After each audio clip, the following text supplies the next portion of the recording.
Hello everyone and welcome back to The Film is Okie Dokie.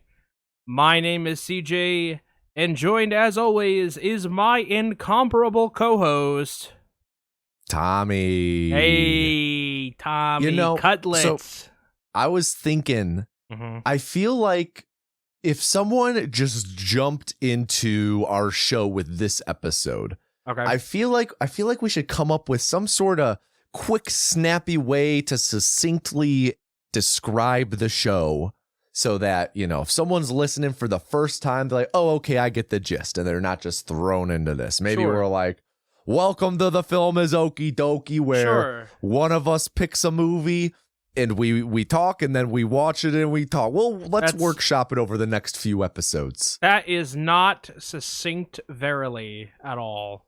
Exactly. So let's work on it over the next few intros until we hammer something out that we're really a fan of. Okay, let me take a whack at it.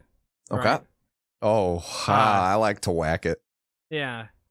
Welcome to The Film is Okie Dokie, where two guys with four thumbs give their impressions on your favorite movies. Yeah. Well, that's a little poppier. I don't know. I don't love it, but I'm pitching. Okay. I like the idea of we pitch a new one every episode until one sticks. I love that. I love that. I hate the idea of just pitching a new one. No, let's just every time until whoever one brings sticks. us in. Yes, every time whoever brings us in comes up with a new one until one we're like, let's run with that. Okay, I'm with that. Actually, all right. Speaking of podcasty stuff, I had something interesting happen where I was on a call with one of my clients today, and she, I had never met her before. This was my first time talking to her, and she was constantly muting herself, and I was like, oh my gosh, she's not happy, like, I can't get a read on her. And then I catch her unmuting, and she's giggling, and I'm like, oh my goodness, like, oh. I was making her laugh. And she was muting constantly to hide the fact that I was making her laugh. She didn't want to be giggling on the call. And then she says, "You have such an amazing podcast voice and tone, and what'd she say? Such an amazing podcast voice, tone, and cadence. It's like you're telling me everything I need to know and that everything is going to be all right." And I was like, well, I'm glad to hear that. And I was like, I don't know that that's how my voice comes off, but I'm glad that that's how people are taking it. I think I mentioned something similar on the last episode that we recorded. I think it came up on the Midnight Run episode. What, that one of your clients was No, just like people like, oh no, maybe I'm misremembering it, but I was having a conversation with someone recently. So people have constantly tell me that I have like I was with you. I was talking with you. People constantly tell me I have like a voice for radio, and I don't know what that is. Oh yeah, we did talk about that. Yeah. Well, wait, so when the person said that today, did you not say, well, do I have a podcast for you to listen to? No, I do not pitch the podcast to my clients. You had a perfect opportunity for it, CJ. No. That was what an organic way to gain listeners. No, what a terrible way to gain listeners. I think that would have, because think about the personal connection she would then have to the show. That's a listener for life we could have earned. She would have an amazing personal connection to the show, and if you're listening, shout out. I had a great time on the call with you. Yeah, well, listen. Shout out. I don't know. I don't want the two streams to collide. Why? I personally really love when my two streams collide. You don't have two streams. Well, from my two penises. This is why I don't want my two streams to collide. Oh it's my because goodness. Of you. What? Because of me? What? Yeah. I am such a good influence. Something like that. Have we talked since I came back from New Hampshire? When did you get back from New Hampshire? Oh. When did I get back from New Hampshire? I don't know. It was the first week of the month, I think. The first full week of the month. I don't think so. I think we recorded the back half of Midnight Run after that. Sorry, before that. Yeah. Okay. So we haven't recorded. So you have not heard any of my stories from New Hampshire. No. Did you go back to that racist thrift shop? No. Good. No, I didn't. No. So I have a new slate of stories to tell you. Actually. All right, hit me with them. So let's go. Let's do it. I went to this restaurant, and I won't say the whole name because it'll kind of dox where I was, but they were called the Grateful Dads. Okay. Which is a cool band name, actually. But they were playing. Wait, hold on. The band, the Grateful Dads, is a good band name? I think it's an okay band name. It's not bad. I mean, would they just be a parody of the Grateful Dead? They were not a parody of the Grateful Dead, but it's a takeoff on the name the Grateful Dead. Okay, and if the band the Grateful Dads existed, they would not be a Grateful Dad like cover band. Would they be a Grateful Dead cover band? They were not a Grateful Dead cover band, but they were a good band.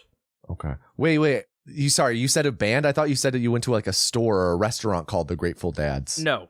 I went to a restaurant and there was a live band playing there called the Grateful Dads. Gotcha. I thought you said the restaurant was called that. No, the restaurant was not called that. It was like an Irish place, like an Irish pub kind of place. Okay.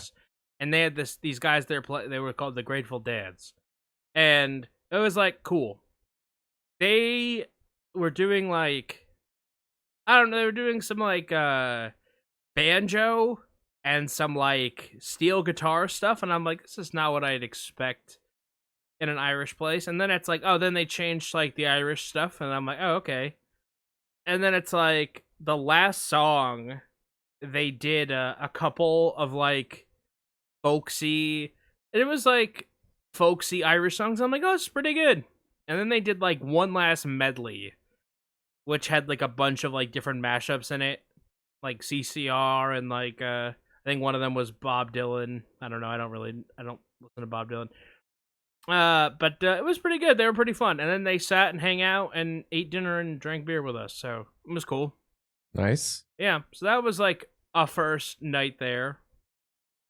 I had sushi for the first time. Okay. I texted you that. Yes, you did. We texted briefly about this. Yeah, I had sushi for the first time. I went to like a Japanese Asian fusion place and they had sushi. And my boss really wanted sushi. It was his birthday. And I was like, cool. So we'll go get sushi. And I was like, oh, these ribs are great. I got like spare ribs.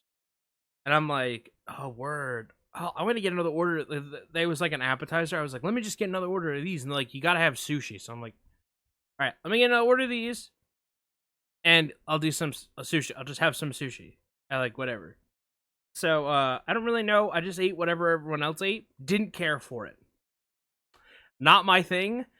How much I didn't like it, it was embarrassing, but I did choke it down because I didn't want to be the person that just spit it out. My biological reaction was like, ugh! Nothing about it sat with me. Damn. Yeah, unfortunate. Well, I know people more really sushi like for it. me in the world. Yeah, I know. You can have all my sushi, buddy. Awesome. Yeah. You're going to order it for me too? Sure, I'll pay for it. What? Oh, I just lucked into so much good sushi. But you know what was so disappointing? So I ordered those first 5, like it was like an order of like 5 spare ribs, and it was like an appetizer. I was like, okay, these are really good. I ordered another 5, they were terrible. And I have no idea why. Interesting. Maybe they spit all over the second order. Yeah, that was it. Because they were like, how dare you order a second plate of spare ribs at the sushi joint? Speaking of food, is there a food that you hate so much that just seeing it or being near it just is enough to make you sick? No. The closest thing to it is the smell of Cheerios makes me a bit nauseous. Cheerios? Yeah, the smell of like regular Cheerios makes me nauseous.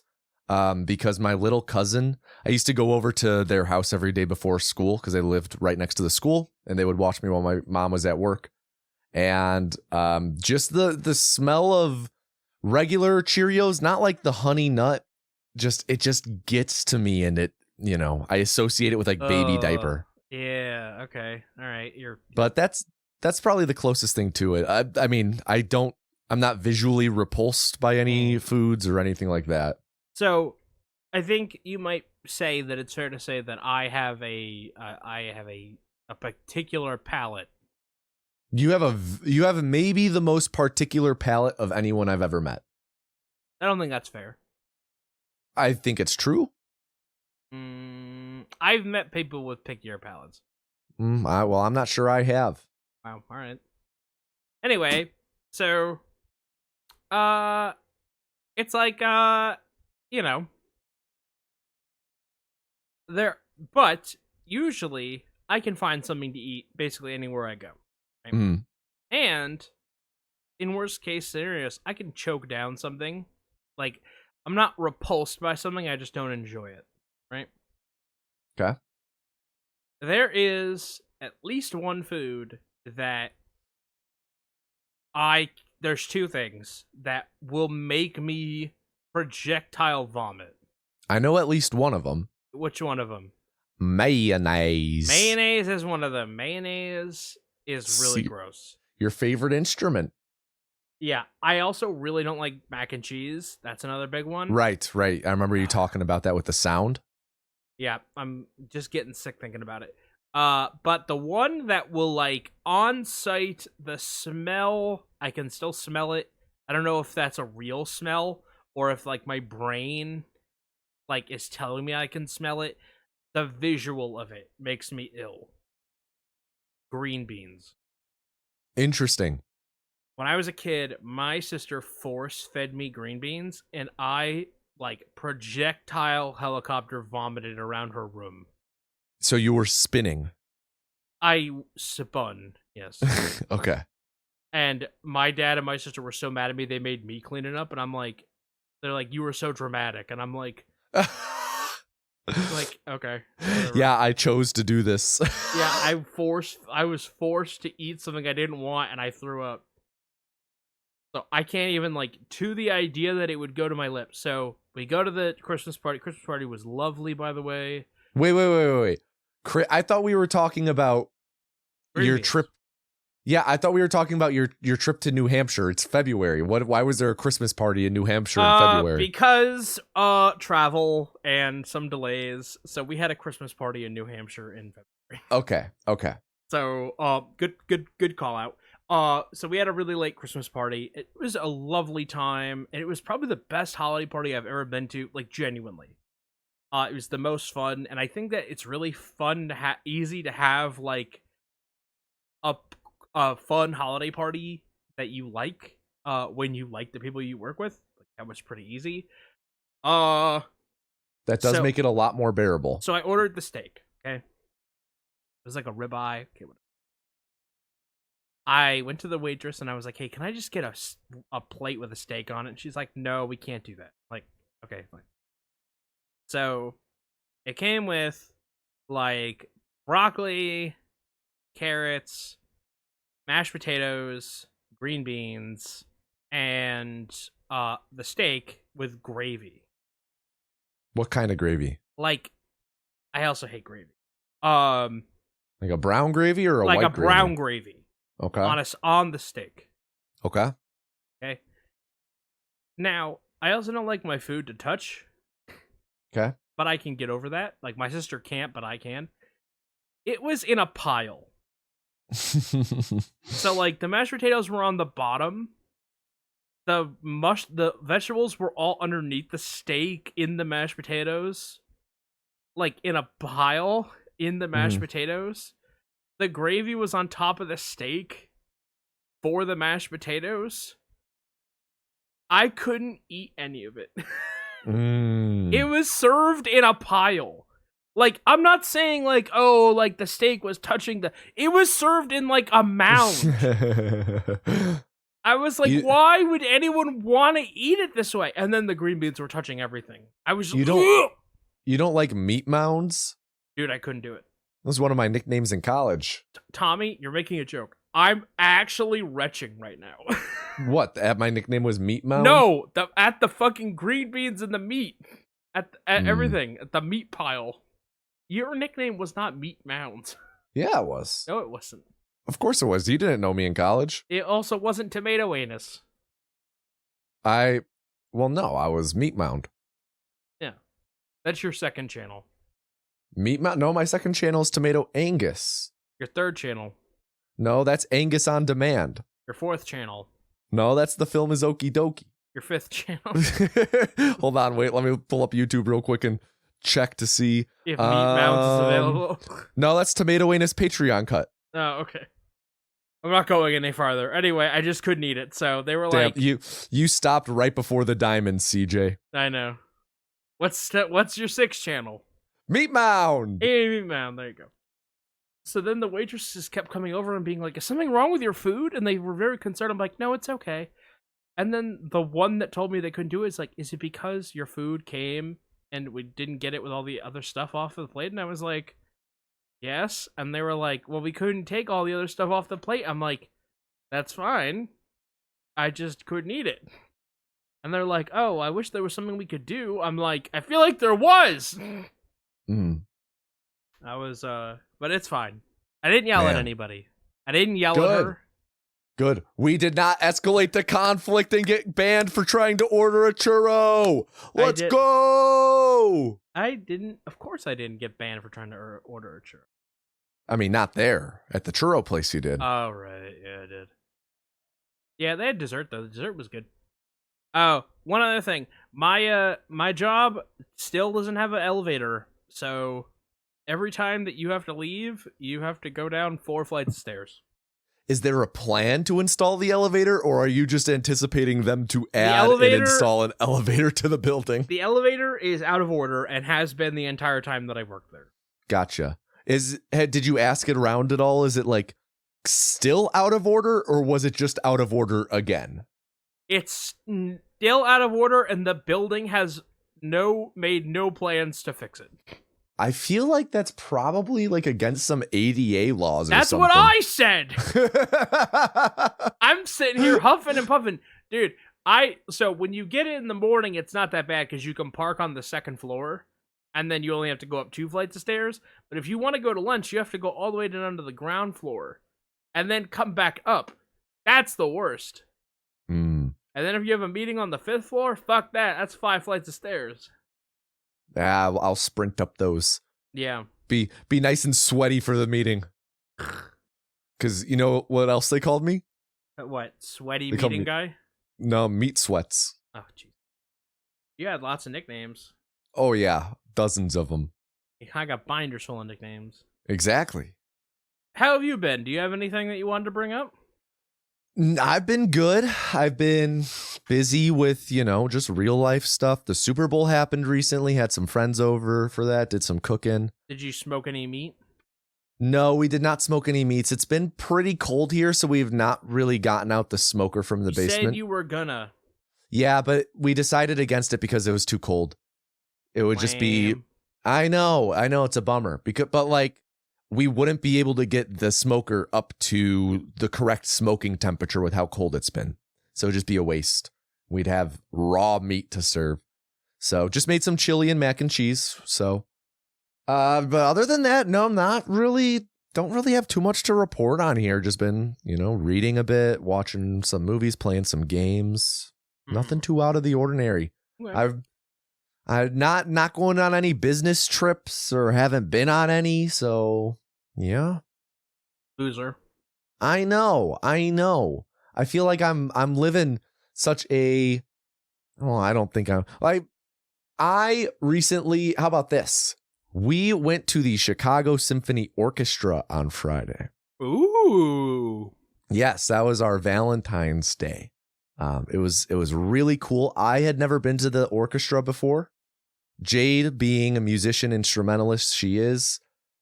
We actually went to see.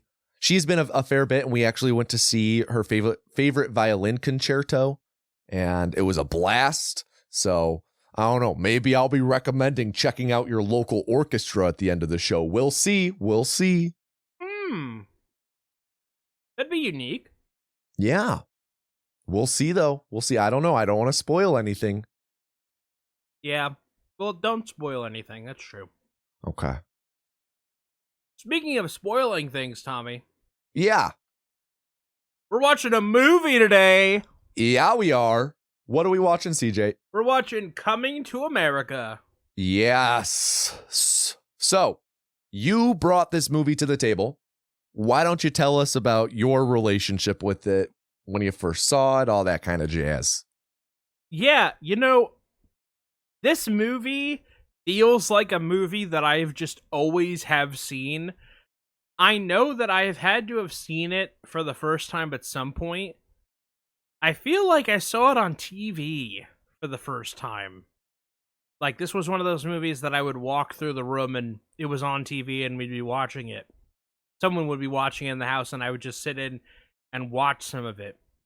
Man, Eddie Murphy in like the 90s, the late 80s, 90s, early 2000s, I felt like he couldn't miss. He couldn't miss with Norbit? Early 2000s. Oh, right. That was later 2000s. I saw Norbit in the theaters, and so I know. He could miss. But, like, it just felt like it felt like at the time it was just like, man, everything he does is so funny. And I just remember seeing like Trading Places and what else he did, Beverly Hills Cop and Coming to America, The Golden Child, all these just like really good movies. And I'm like, man, Eddie Murphy's awesome. I just want to see everything. And then I saw like Dr. Dolittle. He did. He was the voice of Donkey in Shrek, and I'm like, oh, that's good. That's gonna be great. I heard that, and I was like, oh, that's awesome. Meet little. How old would I have been? 8-year-old me looking at castings. Going to see Shrek because of Eddie Murphy. reading the columns in the newspaper. Oh, yeah. Wow, Eddie Murphy cast as Donkey. Yeah. Reading the broadsheets, yeah. See, when I was that age, movies just came into existence for me. I'm like, oh, wow. Yeah. I remember, like, my sister got the VHS tape from Kmart, or Ames. Yeah, Ames. And then we watched it. And I was like, oh my god, this movie's fucking hilarious. Like, we didn't even hear about it being in theaters. What, Shrek? Yeah. Oh, wow. I remember seeing that in theaters. Oh, we just got the tape. Wow. Man, I can't believe I'm a day one Shrek fan and you had to wait for it on tape delay. Listen, are you just making fun of me for being poor? No, I'm making fun of you for not being a day one Shrek fan. Well, listen, not everyone could afford to go watch things on day one. Fair enough. No. Any Hoosers, so I just have this I don't have a distinct memory of the first time I watched it. But what I do have distinct memory of are the other times that I have made other people watch this movie. Because I love introducing movies to people, and I have actually introduced this movie to a few people, including my sister and a few other people, a few friends over the years, and I'm just like, I think it's a good movie, I think it's funny, I'm just excited to share this with you. Mm-hmm. What do you know about this movie? Eddie Murphy plays like a prince of an African nation, and he comes to America. Okay. Yeah, nation. Yeah. And it comes to America. That's about it. I'm sure the cast. I think James Earl Jones is in this. Arsenio Hall, I think, is in this. Okay. That's about all I know. Like, this movie to me, when I've never seen it, I don't think I've seen any scenes from it. This movie to me reminds me of my uncle. This is this is very much a my uncle comedy film. He has a very specific taste in comedies, and it's usually like, 80s and 90s comedy. And this is very much an Uncle Davis comedy. Are you coming into this prejudiced then? No, he's shown me many movies I love. Oh, so you like Uncle Davis? Oh, Uncle Davis kicks ass. Okay, Uncle Davis isn't like MAGA Davis. Oh, no. He's We not like MAGA Uncle Davis. Well, we love Uncle Davis. Okay, good. Because listen, my uncle showed me some movies, and I wouldn't be like excited to tell people that my uncle showed me those movies. Oh, trust me, I definitely have a movie or two he showed me that I am never gonna tell a living human that he showed me. But God, my uncle Tommy used to show me these movies, and I'd be like, I've never heard of this movie, and I can't find them since. I didn't know I was your uncle. No, you are not my Uncle Tommy. Oh, okay. Sorry, that was confusing. Good, I'm glad. Yes, That was very confusing. you're younger than me. Yeah, that's why I was so fucking confused. Yeah, well, I'm glad. Do you have any questions, or can I just tell you to take your headphones off so I can make my prediction?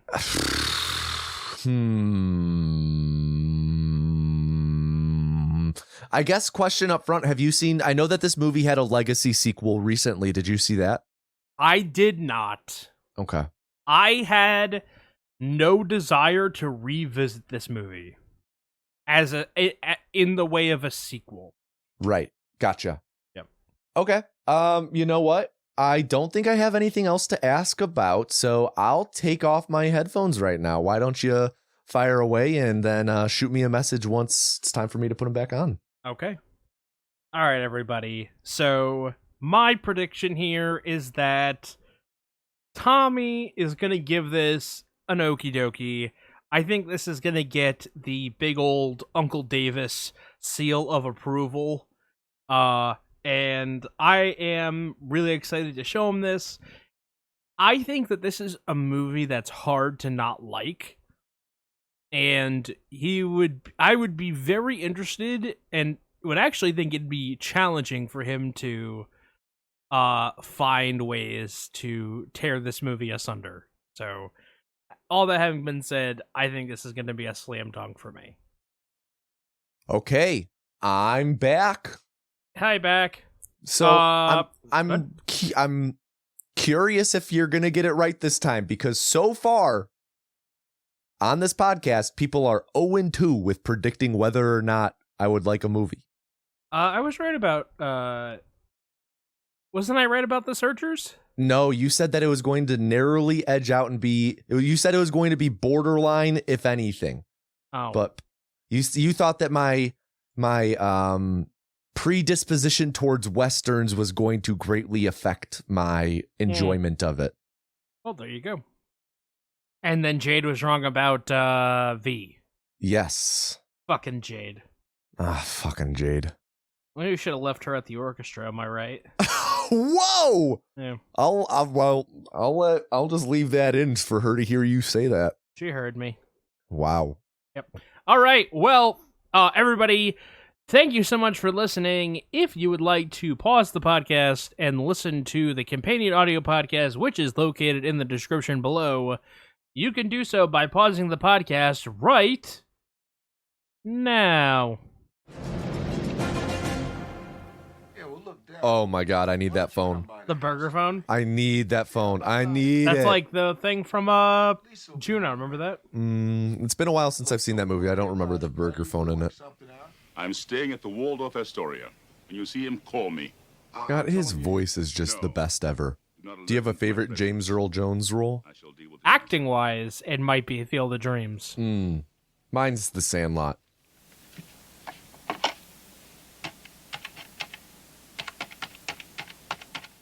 I don't think that was a phone number. He should have the burger phone installed on the wall. I like the parrot lamp. You mean the parrot lamp that I commented on earlier? You know, he should get the burger phone installed right on the wall. You know, I think my favorite James Earl Jones role is Field of Dreams. Yeah. Hello, everyone. Welcome back. Welcome. Welcome. We're still the same people we were before. Welcome to the post show. Welcome to the post show. Woo! CJ, yeah. what's been going on since we last recorded? What's changed in your life? You know, actually, I have a new obsession. Oh, yeah? Yeah, I don't know how this happened. I was talking to Dayman about this. A friend of the show, Dayman, our first guest, Dayman. Our first guest, Dayman. And I was talking to him, and he was like, no joke, I have seen every single episode of Law and Order from season 3 to 13. And I He was said like, that? Or he said Okay. that. And I was like, that's very specific. The first 2 seasons of that show aren't syndicated, which I didn't know, because they didn't get those early actors to sign syndication deals. Also, they were more character driven, if you remember. I don't know if you've ever watched them. They had Not like really. Paul Sorvino and stuff in them. They were more about the people. And so like season 5 is like Briscoe and McCoy and stuff like that. It's like kind of like starts to round into shape. And then my YouTube algorithm, I don't know how, but it was just like, you like Law and Order now. And it started serving me the Law and Order YouTube channel, which was uploading 10-minute supercuts of episodes. Okay. And it was like force feeding me half of a Law and Order episode. So I would either get the cop part or the lawyer part. And then I was like, wait a minute, this is unsatisfying. I need the whole part. I need the whole show. So finally today, I bit the bullet. I started watching Law and Order. Okay. It has been my current obsession. I watched a few episodes today, and I gotta say, it's really hitting the spot. I don't know what it is. Yeah, go ahead. You started watching the episodes today. Yeah. You've watched a couple of them. Yep. And you already consider it an obsession? Before this, I was binging the YouTube clips. Okay. So But just Law and Order. They okay, weren't I see. They weren't satiating me. Okay. Also, the clips are mixed. They have some of Criminal Intent and SVU and the original, and they upload them out of order. And sometimes they're like montages, but sometimes, like I said, sometimes it's just the cop part.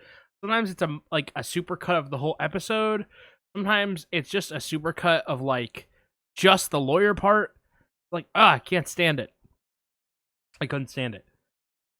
So yeah, it was like never getting a full bite of the apple. So I bit the bullet today and I've taken the plunge. I'm going to watch 20 seasons of Law and Order. Oh my God. That sounds miserable, if I'm being honest. Right now, it feels very satisfying. And I don't really know why. Okay. It feels kind of good. Well, I mean, hey, it's popular amongst like grandmas and grandpas, so it's gotta be entertaining. It just feels right. It feels like coming home from school and turning on TNT and being like, oh, this is what's on TV. See, my show of that realm was always Monk. I loved Monk. I would get home and I would turn on USA Network and I would watch Monk. It's a jungle out there. Yeah, great theme song. Tony Shalhoub is great as the titular Monk, Adrian Monk. Yeah. So that was always my like crime investigative show. I never really got into Law and Order. I really like Monk, but the first few seasons I don't like. Like when he's just like the early seasons when he's like just him and Sharona. Mm-hmm. Like I like when Natalie comes in. I feel like she humanizes him a little bit. Yeah, Natalie's great. Natalie Teeger, for those that don't know. I was actually at a half-priced books the other day, and I saw a couple Monk books there. Oh yeah? Yeah, I was eyeing them. I was considering getting some, but I was like, if I were to read these, I feel like I would have to start at the first one. Have you ever had somebody completely misread you on a gift flip before? Like oh yeah, when I was in like middle school, maybe high school, my aunt and uncle got me a self-help book for kids. Oh no. All about yeah. I still have it in my basement somewhere. I could probably go find it pretty quickly. I know the box it's in. I could find it very quickly, but it's like, yeah, it was like all about like seizing your inner power and gaining confidence and stuff. And I'm just like, why? Why?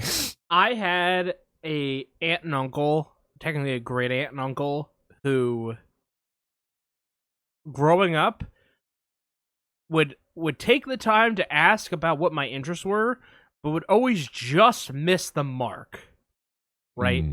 So, like, for example, growing up, there was one year I was really big into comics, but I liked, like, comic strips, like Peanuts.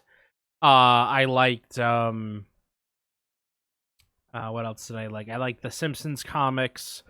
I liked some other stuff like that, right? So there was stuff like that, like DuckTales comics and like Batman. They got me Far Side. If you're like a 5th grader, you are not, and you're reading Peanuts, I don't think you're gonna get Far Side.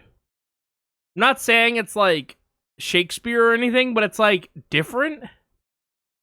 Like when it's a 1-panel joke, you know, the Far Side comics? Yeah. Yeah, it was like, I was like, oh, yeah, this is not, I'm like, what the fuck is this? There was one year they were like, oh, well, okay. So, like, it's like CG doesn't like, he doesn't like Far Side. And my mom's like, no, not really. They're like, okay, no problem. What does CJ like this year? And my mom was like, well, CJ is really likes Pokemon. He's reading a lot of Pokemon books. He's reading a lot of Dragon Ball Z books. Like, and they're like, oh, that's great. So they went and they bought me a manga book, okay? A volume of manga for Rurouni Kenshin. And they bought me, like, volume 4. No clue what you just said. So, like, they bought me a manga that I was not reading. And they bought me volume 4. I love that. I'm like, well, what happened before this? That is, I feel like a lot of people can relate to that experience of owning a book or something that is just smack dab in the middle of a story or a series, and that is your only exposure to that thing, and you just have to fill in the gaps as a child as to what happened before, what's actually going on. I think I had like a Batman book that was kind of like that. I feel like that's just a definitive childhood experience, getting gifted something that is just so not the spot you should be jumping in at. So the place where I was going with this was, I was a really big fan of the show Bosch. Have you heard of the show Bosch? Bosch? I don't think it's so. It's like a cop show. He's like an LAPD guy. Okay. He like, there's a lot of Bosch books, and the seasons take like a few different books and combine them into one story. Okay. And I think like some of this, like the first season of Bosch is really, really good. It was on Amazon Prime. And I had a friend, because they're going to know exactly who it is. It was Cece. I had a friend Cece who got me a Bosch book, which I was like, this is cool. And it was the first book, which I was appreciative of. But it was the size of like a phone book. Like, these books are really thick. And then I was like, damn, am I going to commit to reading Bosch? No. But it was a very thoughtful gift. He just misread me a little bit. Man, I think you should have stuck with it. He put the energy into thinking of a thoughtful gift, and I do appreciate it. Well, that's sweet. Yeah, it is the thought that counts. But I think I even started it and was like, man, I didn't finish Michelle Obama's book. I cannot start reading this thing. Right, because Michelle Obama's book is a prequel. No, shut the fuck up. No. So what I'm hearing is that I should get you like the 7th Law and Order book. Don't do that, no. So, but that's how my brain works. I have to watch all the Law and Orders in case they matter.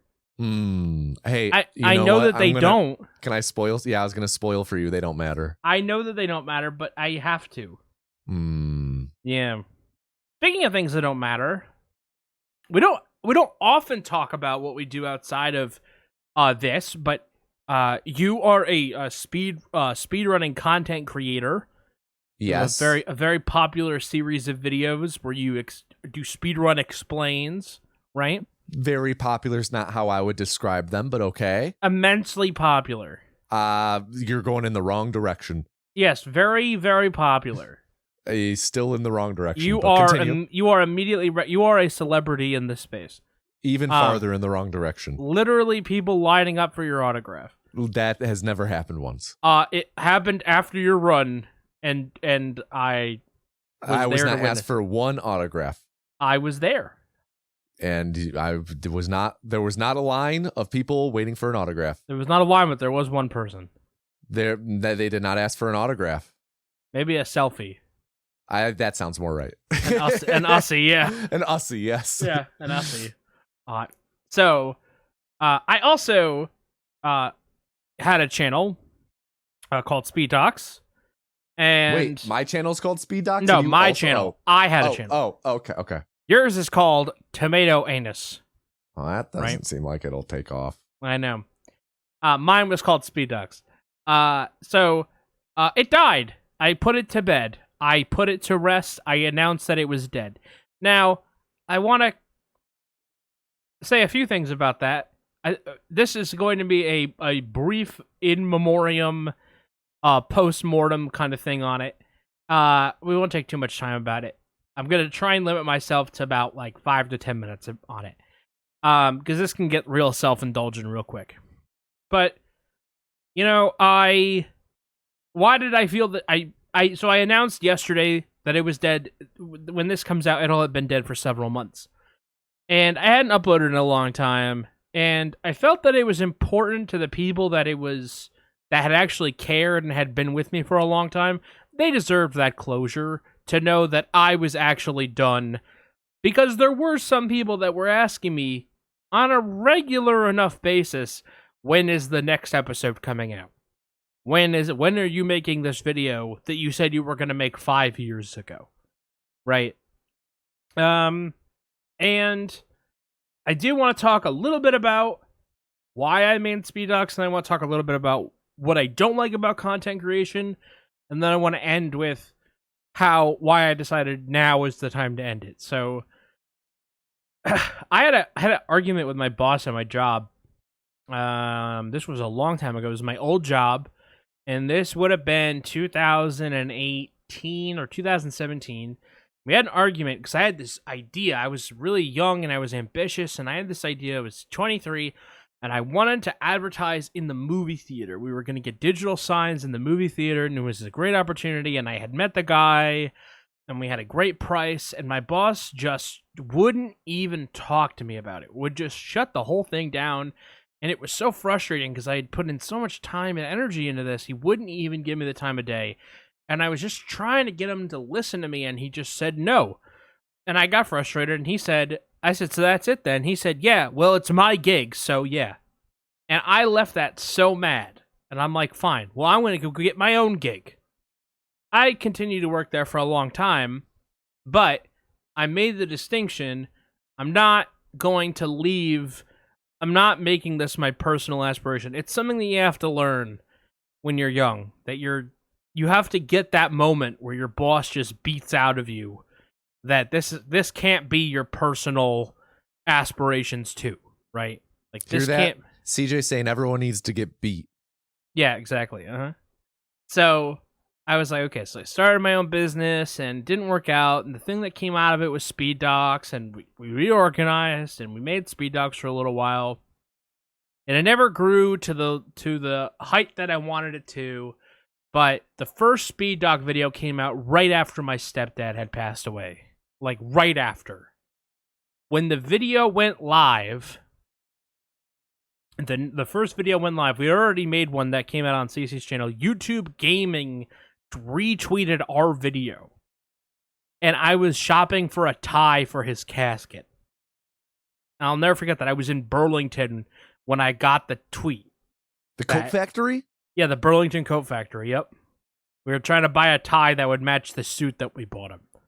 I don't know why we didn't do that at the same time, but regardless. So, so that's where I was when I was like, yeah, well, I'm going to do this, right? So I was emboldened, and I really wanted to do this for a long time.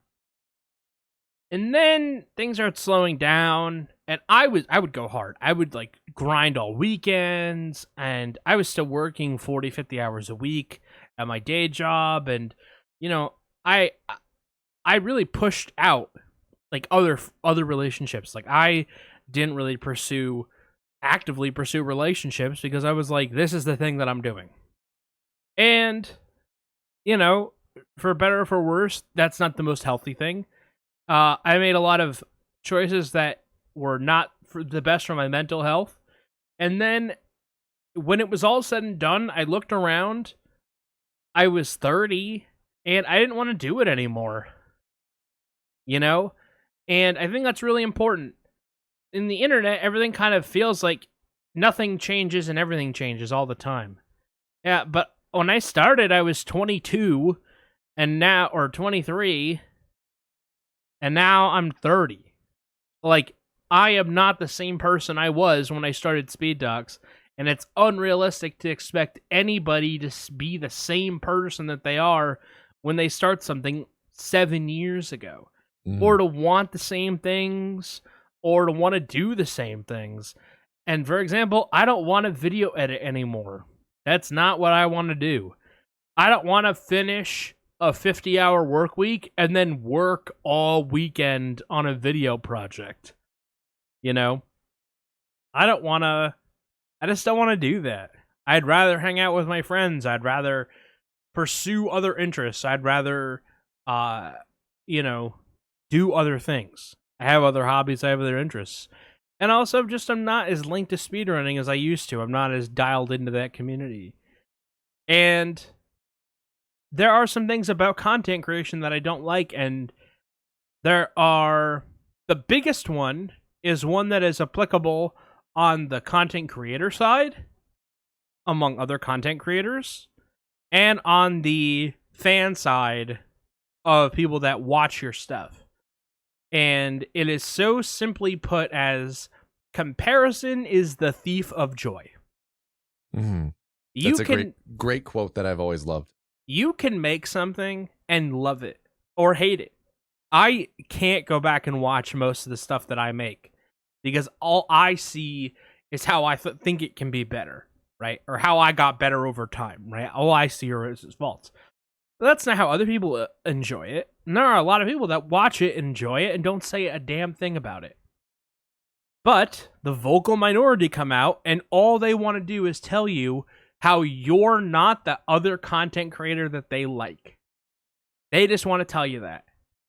And I had a lot of people on the fan side and the content creator side tell me I wasn't other content creators, which I could have saved them a lot of time and energy. No shit. No shit, I'm not. And I don't know that I ever was trying to be.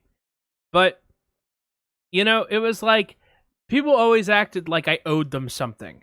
Like I owed them something. I owed the people that I did videos for something. And to the people that I spoke with and worked with, the only thing that they ever told me was that they were satisfied with the work that we did. To the communities that we helped and the friends we met along the way, I'm so happy that they're happy with the work that we did. But I didn't owe the people that watched it anything. And I don't owe the other people in the genre who were contemporaries anything. And that attitude is silly, and I don't think it's as prevalent now as it used to be, but it was stupid then and it's stupid now. Mm-hmm. So why did I decide now was the best time? I wanted to give people that finality, and I just literally looked. Someone had messaged me and was like, hey, it was because of the Twitch thing, the VODs. It's like, hey, you got to get on this. Like, you got to go archive all these VODs for all these projects that you want to do. And I was like, no, I don't want to. Real quick, I just want to provide the context in case someone's listening. Sure. The Twitch thing with the VODs, Twitch recently said they will be enforcing a limit. You can only have 100 hours of VODs saved on your channel. And this affects the speedrunning community immensely. A lot of speedrunning history is archived on Twitch and only on Twitch, so there is a lot of speedrunning history poised to be lost unless something is done about it. Yep. And so much speedrun history has already been lost because of similar past purges. Yes. This is not the first time Twitch has done a purge. So all that having been said, the prospect of that was just like, yeah, no, I just don't want to do this. I don't want to spend my nights after work doing this. I don't want to do this weekend. I don't, like, and it was somebody who wanted to work on a video with me, and I was like, you know what? I just, go work on your own video, and go make your own thing. You don't need my permission. Just go do it. Like, I don't care. You never needed my permission. Just go make your thing. Whatever you make is going to be so different than whatever I make because we're so different. Which is also why blank ripped off Y, X ripped off Y is the stupidest shit I ever heard. Because the only way that, like, that we would make the same thing is if someone flew into my house and made the thing for me. Mm-hmm. So, that's all.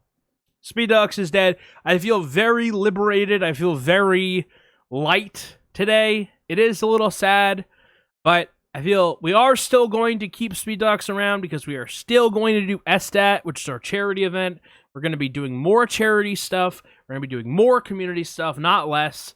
We're just getting rid of the video component. So we got rid of the thing that I didn't want to do anymore so that we can devote more time to doing the charity stuff, which everybody loves and everybody wants more of. Yeah, big weight off your shoulders, I'm sure, and you can divert all of your mental attention from, not that it was already there, but like you don't have that little bit of your mind thinking about the videos anymore. It's just that weight is just fully off your shoulders. You can go into planning your charity stuff and STAT stuff with a full conscious focused on it. Yeah, absolutely. So, you have anything you wanted to add?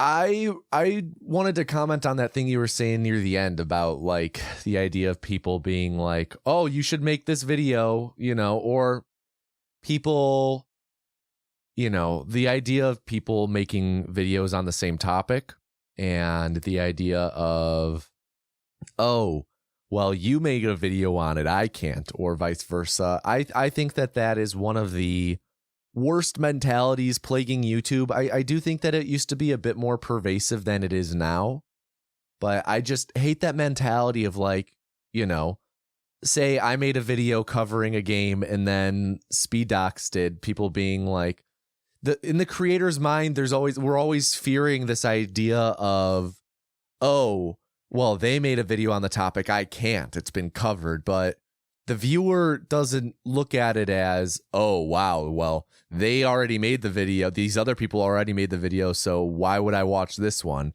They look at it as like, oh, nice, this topic covered by this other creator I like too. Like, I cannot agree more with what you said about everyone's take is different. We could be tasked with making a video on the same subject, and they are going to turn out drastically differently just because we're different people. Yeah. And I went through this very recently where I had a video I was working on for 6 months, and coincidentally, Summoning Salt released a video like a month. Like my video was it was in the can. It was just I was doing sponsorship stuff, waiting for that to get secured. Summoning Salt releases a video on the same topic, and it ends up being like out like a month before mine. And I could see myself at some point in my life being like, oh my God, I'm fucked, But at this point, I saw that and I'm just like, okay, cool. More eyes on this speed game. Good. Like it doesn't harm me. It benefits the community. And like, I know that there's also discussions around the idea of like, there are some people online who have this idea in their head of like, oh, well, you wouldn't want there to be more speedrun YouTubers because that draws eyes away from your videos. And it's like, no, it brings more eyes to speedrunning as a whole. Like rising tide raises all ships. Like too many people have this mentality of versus, between these content creators. And that's not how it is. That's not how we should look at it as creators ourselves. So I just related a lot to what you were talking about with that. Yeah, it is. And again, I don't want to spend too much more time than we already have because we've already devoted a lot of time to this. But like, especially early on when we started making videos, the landscape was different. Very different. And it was very much like when we made our first video, when we made the first one, it was, oh, cute, you made a snap video, cool.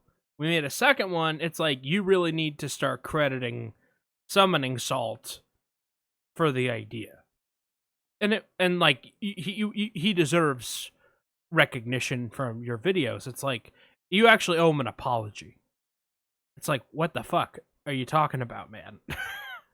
You know, that's how different it was.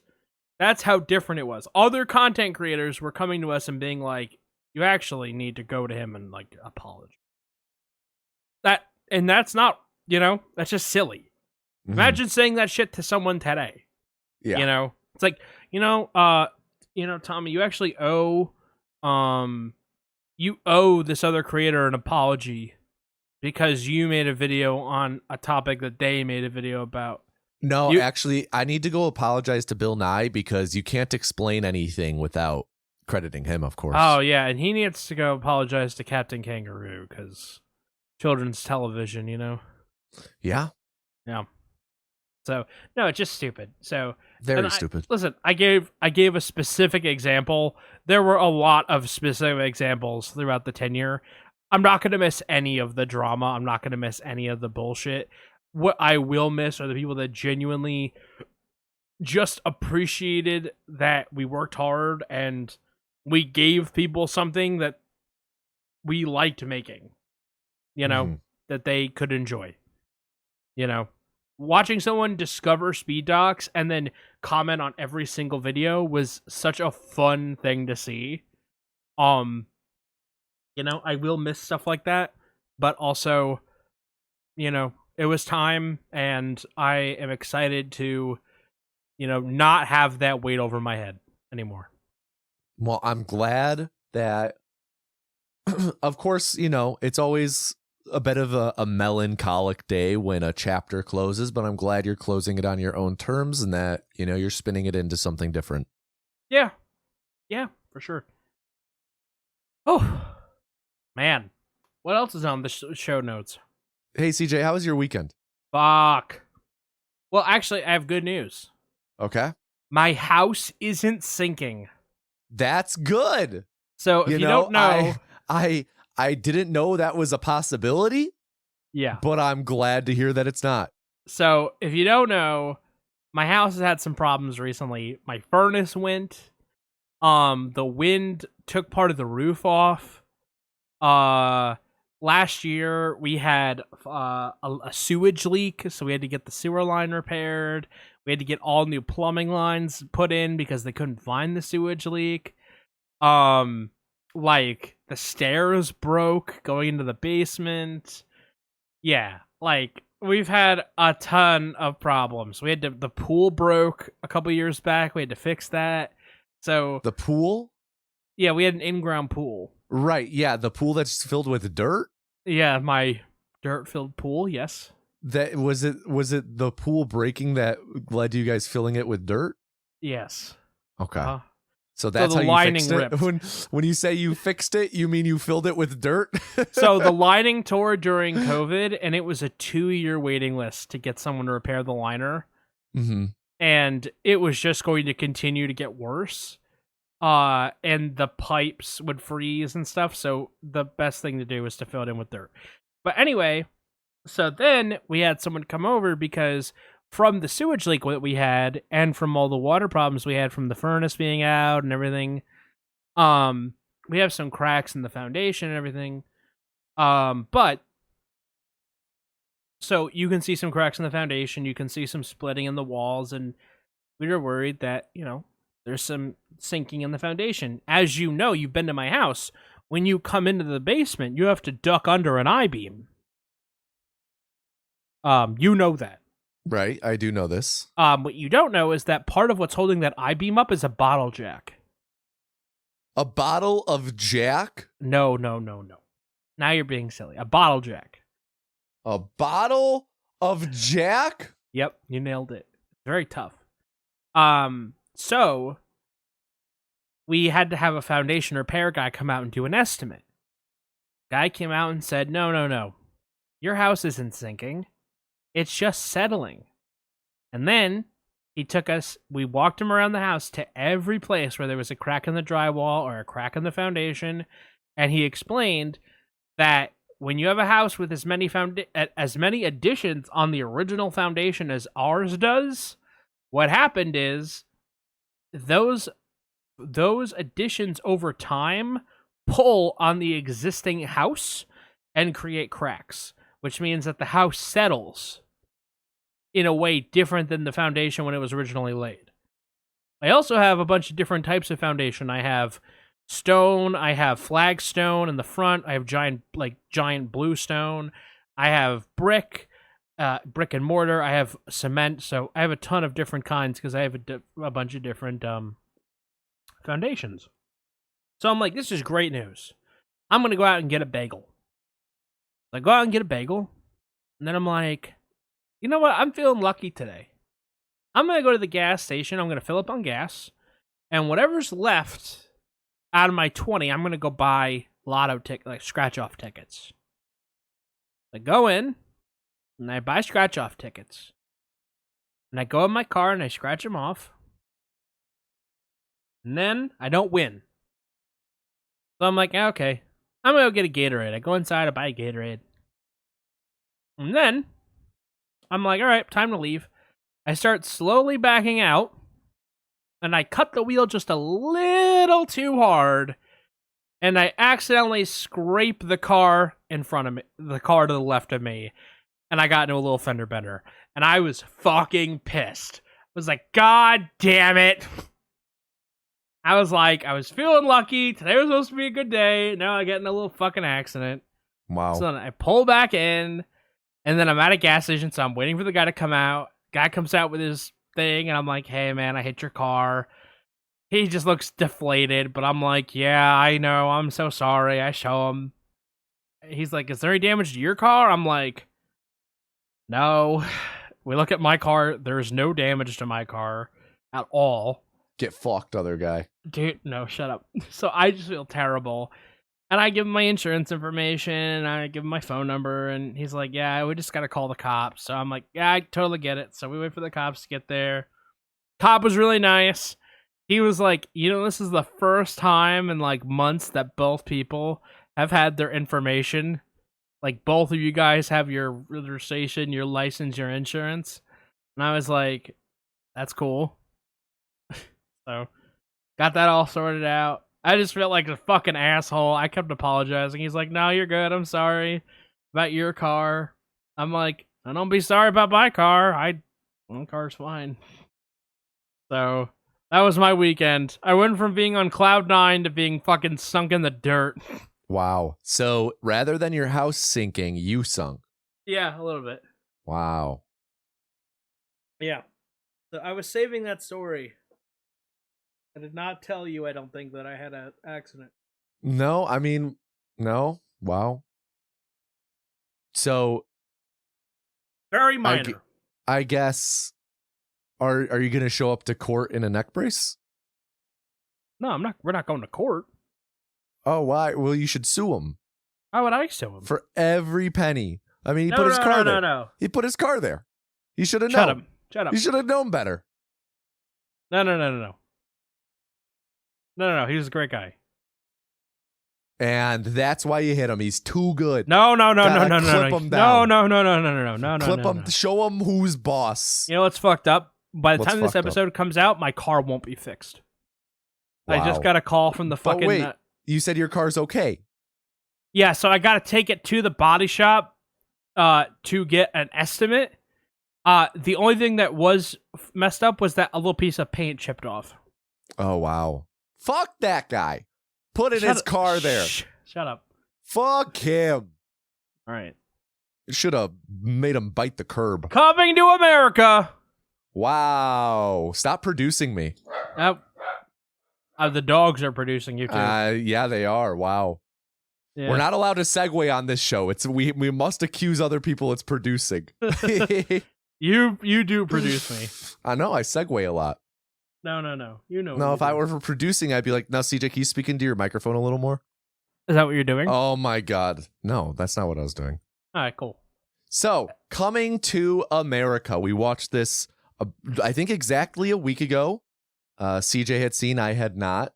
And yeah, I had a lot of fun with the commentary track. But CJ, why don't you hit us with some initial general thoughts about the movie? Okay, so, first of all, love this movie. I really like this movie. This movie is really funny.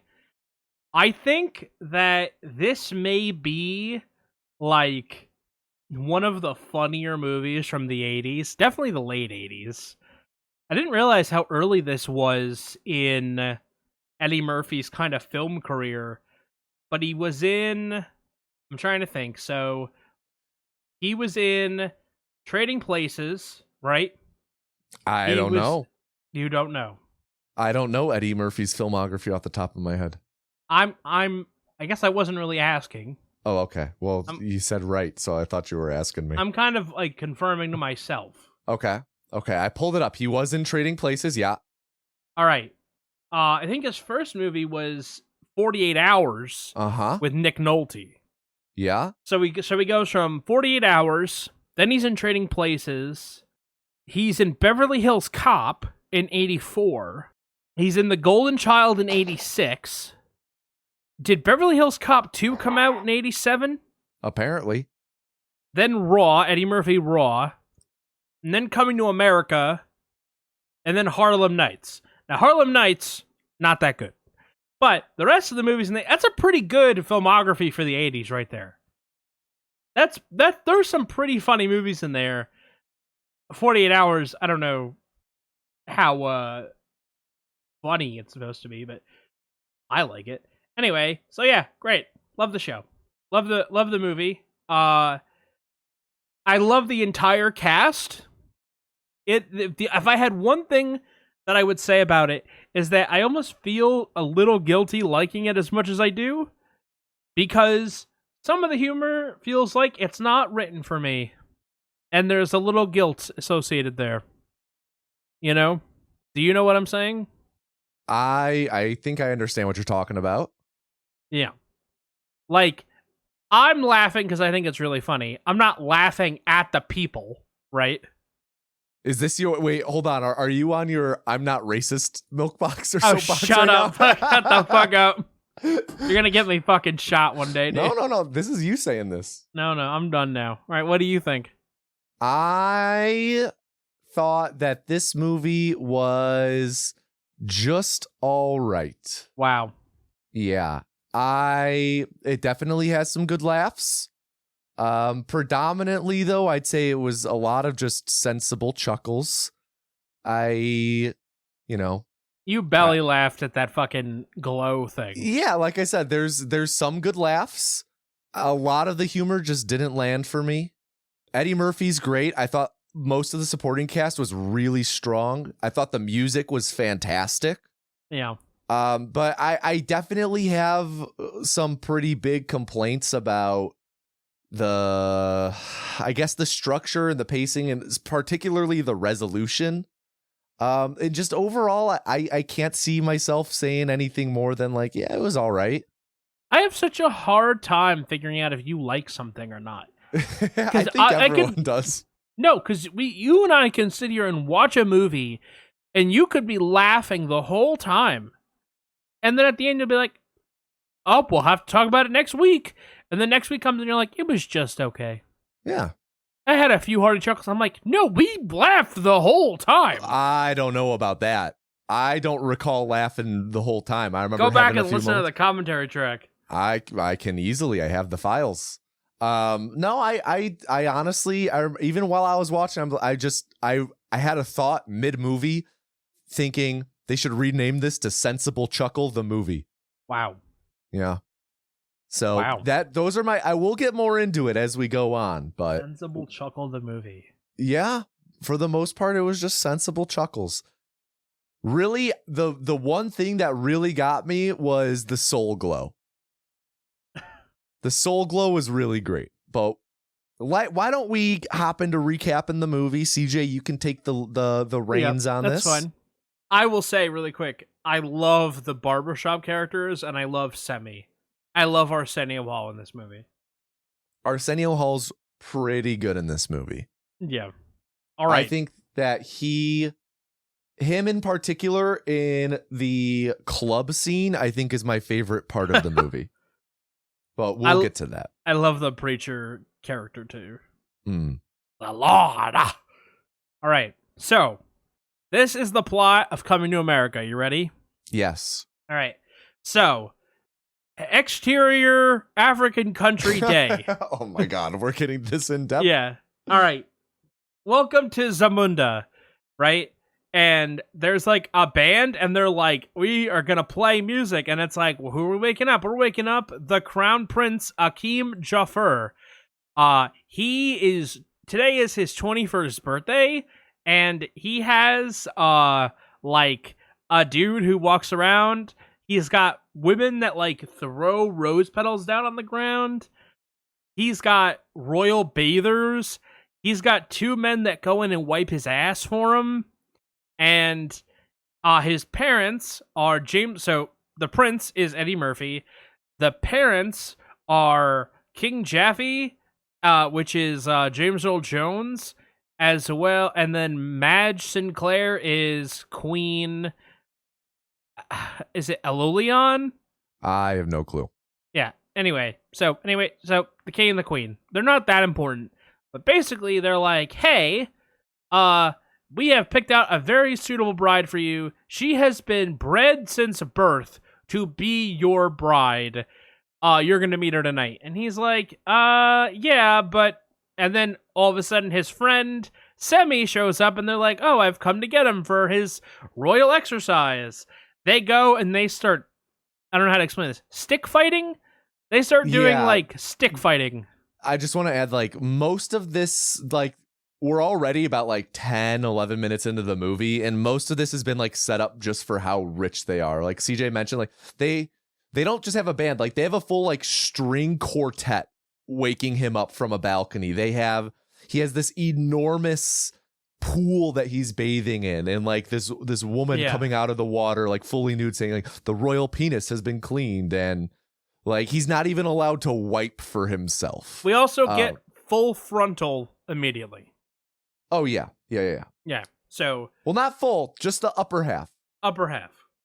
Upper frontal. Upper frontal. Upper frontal. Yeah. And they're like sitting at this... He and his parents at breakfast are sitting at this enormously long table. They communicate with like almost like a walkie-talkie on the table. Yeah. Rose petals are thrown on the ground in front of him wherever he walks. It's very excessive. He gets up to go see his parents, and they stop him so that they can throw rose petals down so that he can go sit next to his parents. That night, he meets his arranged bride-to-be, who is like the daughter of a colonel, and he's like, what are your favorite foods? And she's like, whatever your favorite foods are. He's like, I understand that. What foods do you like? The foods that you like. What is your favorite music? Whatever your favorite music is. And then she's like, okay, so you'll do whatever I tell you to do? And then she's like, yes. So he's like, bark like a dog. And she starts barking like a dog. And then he's like, hop on one foot. So then she starts barking like a dog and hopping on one foot.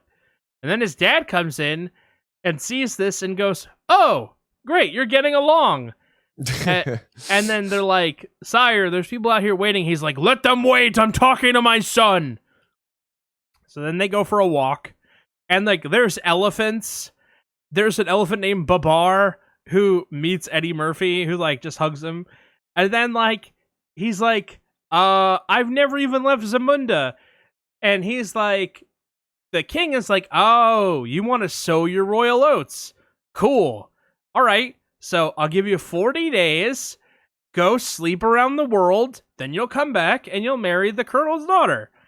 And Akeem is like, well, that's not really what I meant. And the king is like, it's settled.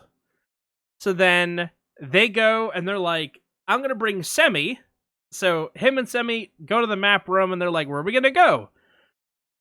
Let's go to the U.S. Are we going to go to Los Angeles or New York? They flip a coin. They go to New York.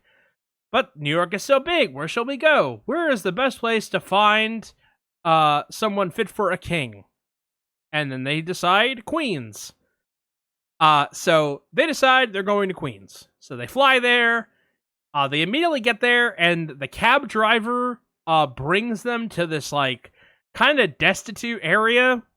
It's kind of a shithole. He brings them to an apartment above a barber shop, and they meet the landlord, who real quick, when they pull up, like they're above this barbershop, Eddie Murphy goes, "Listen, real Americans," and then we pretty much cut to a like several minute long skit of just these characters in the barbershop, played by Eddie Murphy and Arsenio Hall in just crazy makeup. Yes. Doing like, crazy voices. Eddie Murphy play one of his characters is like this old white Jewish man. Yes. So it's like he beat Joe Lewis's ass. Yeah, they're talking about boxing and stuff like that. Who's better, Muhammad Ali or Joe Louis? All that stuff. Rocky Marciano. Yes, right. Yes, exactly. Yeah. Mm-hmm. So then they are like, okay, we're gonna get a room in this apartment. They meet the landlord, who's played by Frankie Faison. And he's like, I need a apartment that's like destitute. And he's like, what? So then he flashes some cash and he brings him to a real shithole that's like wrapped, like taped off with like police tape. There's a outline of not just a body on the inside, but also a dog right like, next it's to a the real body. shame what they did to that dog. Mm-hmm. So they that night they're like, okay, we're gonna go meet the queen, right? So they go to every bar in Queens. There's like a montage of them meeting women. It's kind of funny. Some, as funny as it would go, they come back to the barber, Clarence, who's played by Eddie Murphy, locking up. And they go, where does one meet a nice woman? We've tried every bar in Queens. Oh, that's your first problem. You don't go to a bar to meet a nice girl. You go to the library. There's some good girls there. You go to church. Or you go to where I'm going. You go to the Black Awareness Rally.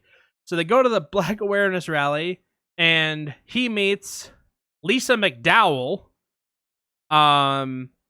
who he's immediately stricken with. He loves her, and he basically gives all the cash in his pocket to the little collection plate that she's passing around. And he and Semi go get entry-level jobs working at a local fast food place called McDowell's, which is a clear ripoff of McDonald's, owned by her dad, Cleo McDowell. Instead of the golden arches, they have the golden arcs. Instead of the quarter pounder with cheese, they have a quarter pounder with cheese, onions, pickles, and ketchup, but his doesn't have sesame seeds. Like, just shit like that. It's really funny. He's constantly paranoid that people from McDonald's are coming over to take photos and shit. Yeah, something else I wanted to add that's also been established by now is when they were kind of like walking around Queens, Eddie like he has this like long Prince's braid at the start of the movie. He gets that cut off.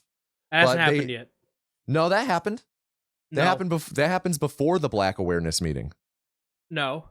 Yeah, that happens before they go out to the clubs. I have the movie up, CJ. I'm looking at it right here. Damn. All right. But the reason why he decides to get his Prince's braid cut off is because while they're walking around, they see a TV in a window that's playing a commercial for Soul Glow. CJ, why don't you tell us about Soul Glow? Why don't you tell us about Soul Glow? This shit is the best part of the movie. Oh my God. Soul Glow, you know what? I don't think either of us could do it justice. I think just right here, I need to edit in the Soul Glow theme song from the movie. Why don't we listen to that real quick? Just let your soul glow. Just let it shine through. Just let your soul glow, baby. Feeling oh so silky smooth. Just let it shine through. Just let your soul glow. Wow, isn't that just amazing? Yeah, that's pretty good. That was a good call on the edit. Yeah, so it's the joke is that Lisa's boyfriend is the heir of the Soul Glow Empire, and they all have jerry curls, and they're all like just dripping wet. Mm-hmm. They're Right, always all the spraying time. Soul Glow onto it. Yes. So like Semi is like pissed off because he wants to be sewing he wants to be like out here fucking everybody. And like Eddie Murphy like actually wants to like really be trying to get with Lisa. At this point, I think this is around the time they go to the basketball game. Yeah, but we get a little bit of them like working at McDowell's doing like, like Eddie Murphy's mopping. He's and mopping the carpet. They're washing the windows. Eric, I forget the name of the Soul Glow dude, Lisa's boyfriend. Daryl? He's played by Daryl. Okay, he's played by Eric LaSalle. He's like, he like throws a smoothie at Eddie Murphy to clean up. We get like just a fair bit of them working, and then it's Lisa's sister who takes an interest in Akeem and asks him on a double date to this basketball game. Yes, who then proceeds to jerk him off under the coat. Yes. And then he goes to the bathroom to get away from her and apparently runs into a Zamundan who recognizes him as the prince and who takes a picture of him and Lisa and somebody else. Lisa and Daryl notice and are like, "Oh, who is that? What was that about?" And they're like, "Oh, I just made some friends in the bathroom." So basically, after this, Samuel L. Jackson tries to rob the McDowells, which results in Eddie Murphy whipping his ass with a broom handle and then semi-threatening to shoot his head off. Which is important because that's how Semi and Eddie Murphy get invited to Cleo's party, where they get invited to work. They stepped up and saved the restaurant. Yes. I just wanted to say that Samuel L. Jackson in this scene. Sorry, I just wanted to talk about Sam Jackson before we moved on. This is like a very early Samuel L. Jackson role, and he gives it his all. Like, almost straight out of Pulp Fiction, the energy he's bringing into this. He was great in like the 2 minutes he's in this film. Yeah, like, it's his like fourth role. Yeah, and he's going for it, man. Yeah, no, it's amazing. He's like on screen for like a minute and a half. Yeah. Sorry, but yeah, they get invited to the party at the house. Go on. They get invited to the party of the house, and Semi is like parking cars outside, and Eddie Murphy is serving champagne. And the way that works out is Daryl has gone to Cleo and told Cleo that Lisa has accepted his proposal without actually proposing to Lisa. Which means that the party has now turned into an engagement party, and all of the members of the Soul Glow dynasty are there, and they leave fucking Jerry Curl wet stains on the couch because they've just been reapplying Soul Glow. That was funny. And then Lisa is upset. She's like sitting out on the swings, and Eddie Murphy's out there like comforting her, and that's where their relationship kind of starts. But he doesn't want her to know that he's actually a prince. So he tells her, "Hey, I come from a family of poor goat herders." This is where Semi and Akeem start to diverge. Semi doesn't want to work anymore. He doesn't want to work at McDowell's. He's kind of over being poor. He's done with it. Akeem likes the fact that he has a job and is just kind of living life, right? He likes his meager conditions. He likes that he has a shithole apartment.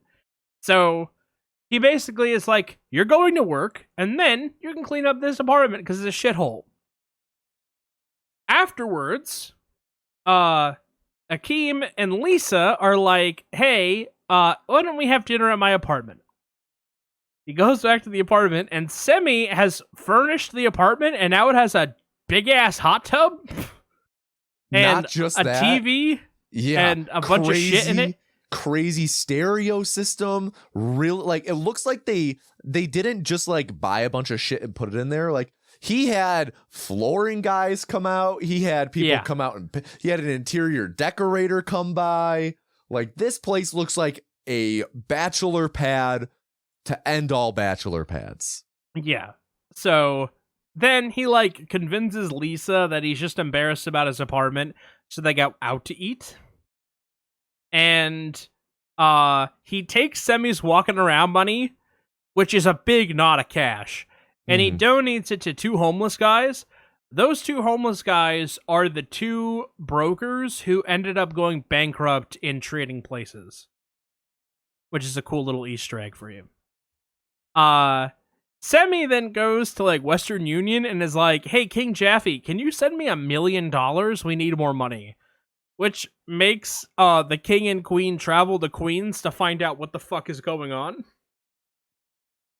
Alright, so everything's kind of put in place now. Lisa tells Cleo that she's seeing Akeem, and Cleo is not happy because he would rather her date Daryl because he's the heir of the Soulglow Empire, and Akeem is allegedly the son of goat herders.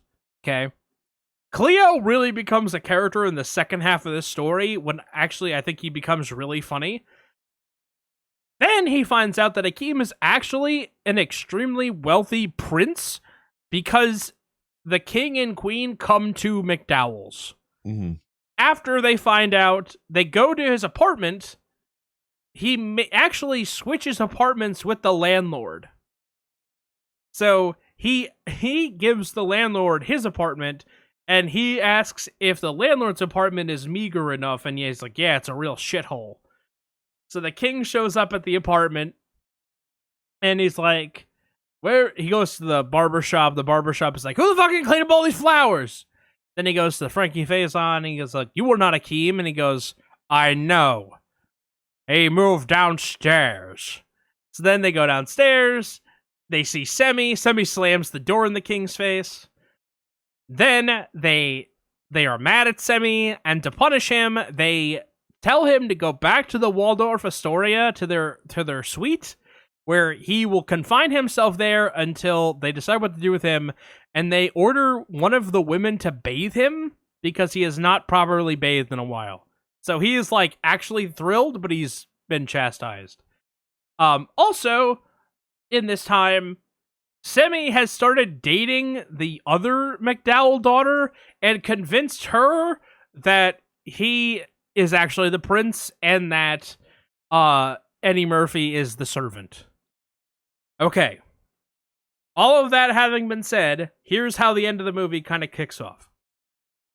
So now, Akeem and Lisa go to the McDowell house to lie low so that they don't bump into his parents. He brings her back because he can't take her to his apartment, and Semi is not. He sees the rose petals at his apartment, which means he knows his parents were there. So he takes her to the McDowell house. Then, Akeem can't leave because Cleo won't let him leave. Meanwhile, Daryl keeps trying to come in the house, but Cleo won't let him because Cleo has now determined that Akeem is better off for his daughter.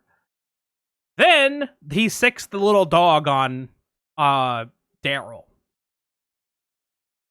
Then the king comes after Akeem leaves, and the king reveals that the only reason he was with Lisa was because Akeem wanted to sow his royal oats, which makes Lisa very upset, which makes Cleo very upset, which makes the queen very upset. Akeem comes back. The queen says to go get her. They come back. He runs out after her on the subway. he tries to explain it to her. The people on the subway are like on Akeem's side. She doesn't want anything to do with him. A woman is like, well, if you're proposing to people, I'll marry you. Shit. So then he's like, okay, well, Lisa doesn't want anything to do with me because I'm a prince and I lied to her. So I guess I'll just have to go home and deal with my arranged marriage. So they go home. On the way home, the queen reprimands the king and is like, I can't believe that you care more about the tradition than you do about your son being happy. And he's like, well, what do you want me to do about it? And she's like, I thought you were the fucking king. Then they're at the wedding. Akeem is all upset. And that's when they figure out that Lisa is the bride. Lisa has apparently just changed her mind, flown to Zamunda to become the princess of Zamunda. They ride away in a carriage as all the Zamundans are cheering. And then she's like, wow, you were really going to give up all this for me? And he's like, yeah, and I still will. Just say the word and I'll renounce my princeliness. And she's like, nah. And that's how the movie ends. Wow. There is, and I don't think we actually recorded to this part. I think that there's a little like joke thing in the barbershop, like mid credits. There is. I was gonna tell you about it before we started, but I forgot. Actually, I can do it now. Sure. Yeah. Do you know what the joke is? Something about soup. You listening? Okay. You listening? Okay. A man goes to a restaurant. He orders the soup. Says, waiter, can you try the soup? Why, is there something wrong with the soup? Hey, just try the soup. Why, you don't like it? Hey, will you just try the soup? Why, is there something wrong with it? Will you just try the soup? Fine, where's the spoon? Aha! Aha! Wait, is that the joke? Yeah. I don't get it. He couldn't try the spoon because he couldn't try the soup because he didn't have a spoon. Okay. He needed a spoon. Okay. He called the waiter to get a spoon. Mm-hmm. So he said, waiter, try the soup. And the waiter couldn't try it because he needed a spoon. Okay. So then when the waiter realized that he couldn't have any because he didn't have a spoon, the old man was like, aha. Gotcha. Aha. Gotcha. You didn't get it. No, I get it. It's just it's a way of saying, hey, I didn't get a spoon. Could I get a spoon? Aha. Yeah. Gotcha. All right. So I think the thing I really want to talk about that I think, it's a good place to start off is because it I think is my main issue with the movie is I felt that it was I just don't. First off, let me say I've found about myself with comedies my big thing that I'm not a fan of is when a comedy feels like a series of skits that they wrote and then reverse engineered them to fit into the plot. And it feels like the first half of this movie, especially, probably until about he meets Lisa, which I guess is around a third of the way through. A lot of this movie just felt like skits that they the barbershop stuff. Like we cut to it and it has zero consequence on anything. And the jokes weren't landing terribly hard with me. So I'm like, okay, so this scene is just jokes that aren't working for me. Cause when you, at least for me, when I feel a movie is this, this connected series of skits, if the jokes don't land, then, there's not much plot there because the skit is the priority, right? So I feel like the first, I'd say third of the movie or so, I kind of struggled with for that reason. Of the skits in that stretch, I did like the club scene of them going on all these dates, mostly because of how it builds up to what I think is a great filmmaking joke of it's typically Eddie Murphy and Arsenio Hall sitting in one side of the booth, and it's cutting back and forth between them and whoever they're on the date with. Yes. And each of these chicks has a different, I guess, shtick. Like there's some twins who like beatbox and rap.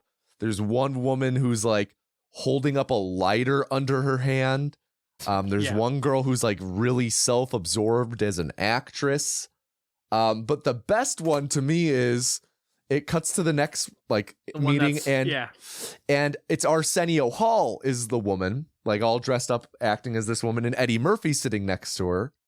And it cuts over to just Arsenio Hall sitting on the other side. And it's one of those things where it's like so in your face about what's going on that it's hilarious. So I really liked like that whole build up to that. But I think that was really the only part in like the first whole third of the movie that really resonated with me. Cause like then they go to the Black awareness meeting and it starts off as kind of like a skit for a modeling competition. And then it turns into this skit where Eddie Murphy is leaning this, what's it called? Like Chocolate Thunder? Sexual Chocolate. This band Sexual Chocolate. And the whole joke is like, he's not that good of a singer, but they perform like what feels like a whole song. And it's just intercut with a bunch of barbershop reactions. So like the first third of the movie didn't work for me for a lot of those reasons. And then the middle third was largely when they're working, and, you know, working this job. He's like initially pursuing Lisa, but not really. He's kind of keeping his distance because he doesn't really want to like impose, like she's with someone, right? And Akeem is a good dude. I think that's the thing I like most about this movie is Akeem. Akeem is such a wholesome character, and like Eddie Murphy, like, you know, when I think Eddie Murphy, I think of this like bombastic comedian who like if he's not there, you feel his absence. And he played this role like pretty straight and wholesome, and I think it really works. And so he's not like really pushing himself onto Lisa and all this stuff. Like he's pretty respectful of her relationship for the most part. And I just felt like the middle 40 minutes, like up until like the party when the dude forces the proposal on her, it kind of dragged for me. And then the ending, you know, I was definitely most engaged once he and Lisa actually start dating, but like we're 2/3 of the way through the movie at that point, and all of the plot happens then. And it just, the ending felt really rushed. Like I definitely liked the last third of the movie most, except for how it ended. It feels like they're setting up this like low point. It feels like they're setting up this, like, you know, they have this talk on the subway where they kind of go their separate ways. But then we pretty much just jump to the resolution. Like when we were watching it and she was the one there getting married, I'm like, wait, what? Like we're just jumping to this? Like we just jumped to the resolution. Which I didn't like that. I liked the back third except for how it actually ended. So okay. I think that's where most of my like complaints with the movie come in, is just kind of the structure of it. I wish we had gotten to the like him and Lisa being involved sooner, the whole hidden identity thing of who he really is, like that actually being a big part of their dynamic more sooner. Because it, like, you know, the premise of this movie, I really like this premise of this prince pretending, you know, it's kind of like Prince and the Pauper, except he's just pretending to be pauper and in pursuit of romance. And it feels like the movie, it's kind of like The Birdcage to me. This movie honestly reminded me a lot of The Birdcage, in that it just takes a little too long for me to get to the point. And then the actual point is way too little of the movie, and it resolves not in a satisfying way for me. I noticed a lot of parallels there, and maybe it's because at the time of us recording this, we were just releasing our Birdcage episode. So I listened to that in the past week, and I was sensing a lot of like, yeah, you know, like everything I was saying, like about my complaints with Birdcage, like they felt really applicable to this movie as well.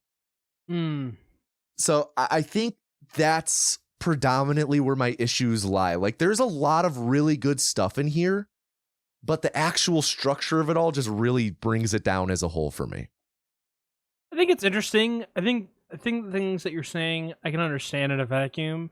Mm-hmm. I think first of all, we talked about the barbershop scene. The barbershop is considered, I think, to be one of the better parts of this movie. Mm-hmm. And one of the more iconic parts of the movie. And I think that the context of the barbershop is important, not just to American culture, but Black American culture, which is a very important part of this movie that this movie is trying to communicate. Like, yeah, he's trying to like he's trying to live as a pauper. He's trying to live in destitute. He wants to have a meager existence, Mm-hmm. right? But they didn't take him to, the Bronx. They took him to a poor neighborhood in Queens, right? Mm-hmm. So I think that some of these things are meant to be not, how do I say this? They're not for us, but their inclusion is important in like the overall like zeitgeist of the film.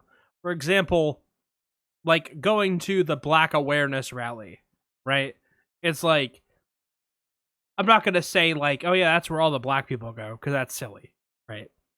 But like, I think that there's more there to like sink the teeth into. The idea of like the preacher character, in love with the Lord.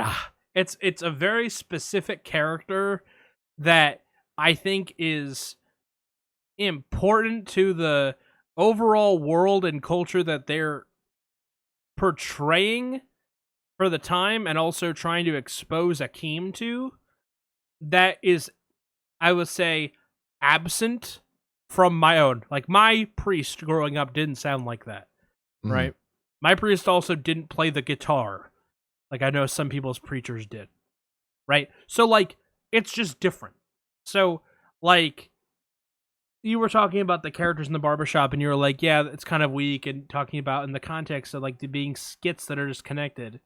And I get that, but I think it makes it feel more neighborhoody.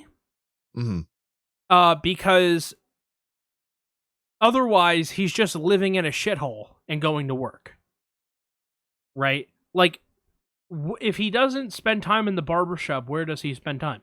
People that live in poverty try to spend as little time in their house as possible, which I think is true to form.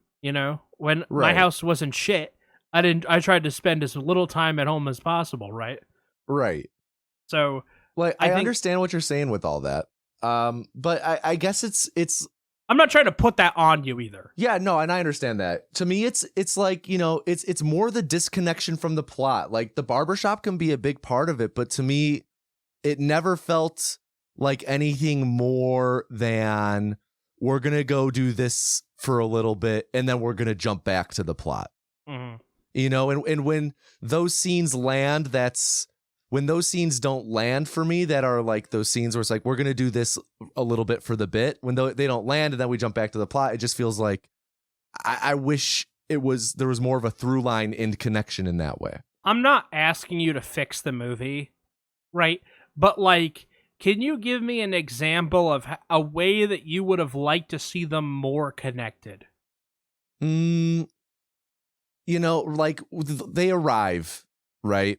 And he goes, listen, real Americans. And then it's the boxing bit for a bit, Maybe them getting acquainted to the neighborhood right away is like, they don't speak to the landlord first. They go in there and they have the conversation with them. Like, they're not even in the scene, And I understand, like, logistically, it's because they're can only also do in the scene. They're also in the scene, but that doesn't stop them from being in the same scene later. I just wish that it wasn't. It's a lot of shot reverse shot. It feels a bit too cutaway for me. Or okay, like, sure, but do you acknowledge at least that they're the same people? You have to cut away. Yeah, no, I know that. I like, and I understand that, but like the Black Awareness meeting, right? it's like 3 minutes of that is just Eddie Murphy performing a song poorly. And like, I understand that there's more to it than that, but like, I was like, yeah, I get it. And then it just keeps going on for a bit. And it's just like, I wish that time was taken up by something that more advanced the plot, more related to the plot. Like, this is when Lisa's introduced over 40 minutes into the movie. Like, maybe we get her in the movie a bit earlier. It just was when the scene exists solely for comedy and the comedy doesn't land for me, then it's just kind of a not much of a scene to me. So it's like, I just wish that the plot of him being this man displaced from his home, not displaced, like who left his home country to venture and foyer into looking for love. I wish that played into these scenes more with like the barbershop or I don't know how you could incorporate Eddie Murphy leading this band into that, but just, I guess, place less emphasis on those scenes just being there for them to riff about the boxing conversation. And like, you can still have that. You could still have those boxing conversation jokes, but like maybe have Eddie Murphy in there and he has no fucking clue about boxing. And he talks about like how like combat sports in Zamunda and his and Semi's like, I don't even know what that type of combat's called with the sticks, but just incorporate him and his journey away from his home country a little bit more into that. And like, I didn't feel, the movie's called Coming to America and it's about him coming here and getting this job. Like, he's not really a culture shocked character, I would say. He's more of a character who, through his graces and his differences from like, his culture in Africa and like this African American culture, like the differences there, like he takes them all in stride and with grace. And like at one point they leave all of their luggage out on the street. So like the people of Queens like pick through them and take it. And Semi's like, yo, our stuff got stolen. He's like, no, they need it more than us. Like he takes everything in stride. Yeah. And I just wish he was a bit more like integrated into the scenes in that way. And it wasn't just, we're doing this just for comedy. Okay. I can see where you're coming from. So that's like predominantly the issues I had was that. I will say, you said during the thing, they got a lot of play out of the barbershop characters. You were not expecting them to get as much play out of it as they did. No. They were in the movie a lot. They were.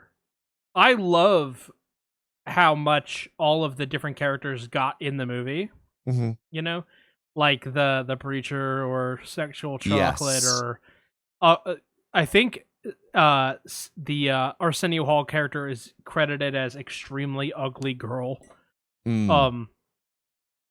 Like, in my opinion, Eddie Murphy didn't learn the right lesson from playing multiple characters. Mm-hmm.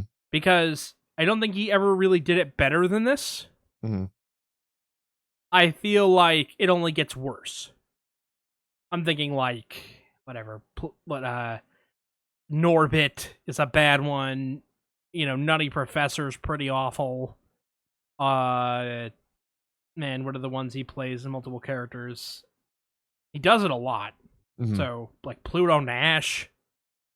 I just, I'm like, I feel like this is as good as it gets when it comes to Murphy, like, just being on screen. Him and Arsenio all do a great job with the multiple characters thing. Mm-hmm. And like I said, I think I told you this in the pre-show, I've never watched the sequel. Right, the one that came out, it just came out in the past couple of years? Yeah, 21, I think. Okay. I've never had the urge to. Because I'm just like, what is it? If anything, it'll just make me like the movie less. Mm-hmm. Like, I don't know that it can make me like this movie more. Yeah. You know? And like, when has there been a comedy legacy sequel that does anything other than just retread all the jokes from the original? Yeah. I mean, it's 33 years in the making, right? Or 40? Yeah, almost 40 years in the making. It's like a long time. Mm-hmm. I don't know. But anyway, I just thought that was funny. It's just like, I think the makeup is really well done. Yes, the makeup was fantastic. Like, yes. I You would be. immediately called out the guy in the credits, and I was like, well, you're going to fucking learn. Yeah, because the way it's credited in the opening credits is special makeup. It's special makeup specifically. Let me see if I can. Special makeup by Rick Baker. Rick Baker, give him. If you had told me before we watched this film, that it was up for an Oscar, like, I guess afterwards, if you had told me it was up for an Oscar, I'd be like, it had to be for the makeup, right? Looks like it was not nominated. Fucking should have been. The makeup was incredible. Incredible. So good. I'm honestly very impressed with myself for calling, like, when Eddie Murphy's what's his name, Sal, is that the Saul? Yeah, I think yeah. So. The only because he came on screen and, like, I pegged him as Eddie Murphy pretty quickly, just because I could see something in the eyes. Mm-hmm. If I didn't see that, I never would have guessed, because it is so convincing. It does not look like, oftentimes with makeup, because, you know, with makeup you can only add. You can't make someone look more, like, you can't take away their flesh. You can only ever add. And this just looks like a normal dude. It does not look like something that's, like, misproportionate or anything like that. It looks so good. So good. It was nominated for the Academy Award for Best Makeup. Really good. Yeah. Good. So Rick Baker, by the way, has won the award for Best Makeup a record 7 times. Wow. He won it for American Werewolf in London. He was nominated for The Legend of Tarzan in 85. Harry and the Hendersons, he won. Coming to America, nominated. Won for Ed Wood, The Nutty Professor, Men in Black. That makes sense. Nominated for Life. Won for How the Grinch Stole Christmas. Nominated for Norbit. Won for The Wolf Man. That's incredible. Side note, American Werewolf in London, fantastic film. Check it out. But this dude, legend, I guess. Legend in the makeup field. Yeah. And it shows. Absolutely shows. You didn't even know. No, did not. Did not. Something you mentioned with the barbershop, though, is you talked about, like, you know, we were talking about them getting a lot of play with these characters and them being in the film a lot more than I expected. And I honestly think that's one of the strengths to this movie is we've both mentioned by now how good the supporting cast is. And I think it's because they really give the side characters a lot of time to, like, realize themselves. Like, they all feel very fleshed out. Like, you mentioned in your recap that it's like, oh, by the end of the movie, Cleo becomes, like, one of the funniest characters. Yeah. His character develops into, I think, the funniest character in the entire movie. He's so goddamn good, John Amos as Cleo, in the last 20 minutes alone. It's so funny because his character doesn't change at all. He's a motivation the whole time is, I want my daughter to marry somebody rich because I don't want her to struggle the way that me and her mother struggled, because it took me so long to succeed that her mother died before she saw it, right? Mm-hmm. He says that in the movie. That doesn't change. But when he finds out that his daughter has the chance to marry a king, he literally is, like, overcome with excitement. He's so giddy. So giddy. It's incredible. Coming out of him. It's coming out of his pores. He made fucking hors d'oeuvres, the little weenies in the oven. He's like, these are the frozen kind, but you couldn't tell. So good. So I I definitely think that's one of the strengths is like the fact that they do give the time to these side characters. That's not wasted. No, not wasted at all. Like, they soak it up. Yeah. Like, even the guy, what's the one guy's name? He's only in the very beginning and at the end. Oh, what's his name? Who? The like, I guess, assistant at the palace? Yeah. It's like Ano or... Yeah, he was really funny in the beginning of the movie. Oha is his name. Yeah. Yeah, and, God, like, Frankie Faison was really funny. Louis Anderson is in this movie for, like, 2 scenes, but he has a really funny scene where he is explaining how you move up in this place, and he's like, you know, you just keep pushing that mop, and someday you'll be washing lettuce like me. And this is just the start. Next year, I'll be manning the grill, and then in a few years, assistant manager. And and like Eddie Murphy is like excited, and Semi's like, oh Jesus Christ. Like, everything that happens to Akeem, he's so excited for. Everything that happens to Semi, he's like so annoyed by. Mm-hmm. Man. It's a really good cast. And we were talking about Samuel L. Jackson. Samuel L. Jackson's in this movie for 90 seconds. Yeah. And he's Samuel L. Jackson its peak form. Yeah. Absolutely is peak. It's like, CJ, have you seen The Room? Tommy Wiseau's The Room? I did not hit her. I did not. I've never seen it. Okay. So there is a scene in that movie that reminded me a lot of this scene with Samuel L. Jackson, because there's one character in The Room named Chris R. And it's important that they say his last initial because they say it every time his name is spoken, even though there's not a single other Chris in the movie. Got it. Chris R. is in one scene, and he is, if everyone in the movie is giving it their all, they're at 100. He comes in with the dial cranked to 5,000. He comes in so high energy, so like almost coked out in a way with like this manic energy he brings. Like, and it's kind of a similar scene. He's holding someone up. So much so to where like this energy he brings, where they, in The Disaster Artist, they kind of pointed out where like they filmed that scene and they're just like, oh my God, what the fuck was that? That was really good. This scene feels that way, where Samuel L. Jackson, like, he steals the scene. Like, it is literally quintessential Samuel L. Jackson, and it's 90 seconds, and it's one of his first roles ever. He is doing Pulp Fiction. Vince, shut the fuck up. He's doing that 6 years before Pulp Fiction. Mm-hmm. Right? Like, it's just amazing. Yeah. No, like, ate the scene alive. Yeah. I think you had mentioned in the the pregame that he was in it briefly in one of his first roles. I was expecting like him to be like a waiter or something. I was not expecting him to be like the centerpiece of this scene and be so strong. I mean, he really isn't a centerpiece of the scene, which is what's really funny. He kind of just stole it. Mm-hmm.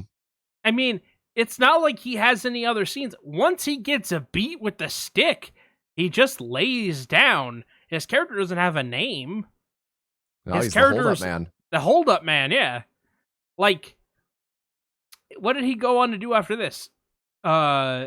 He did stuff with Spike Lee. He did, like, School Days and Do the Right Thing and fucking, yeah.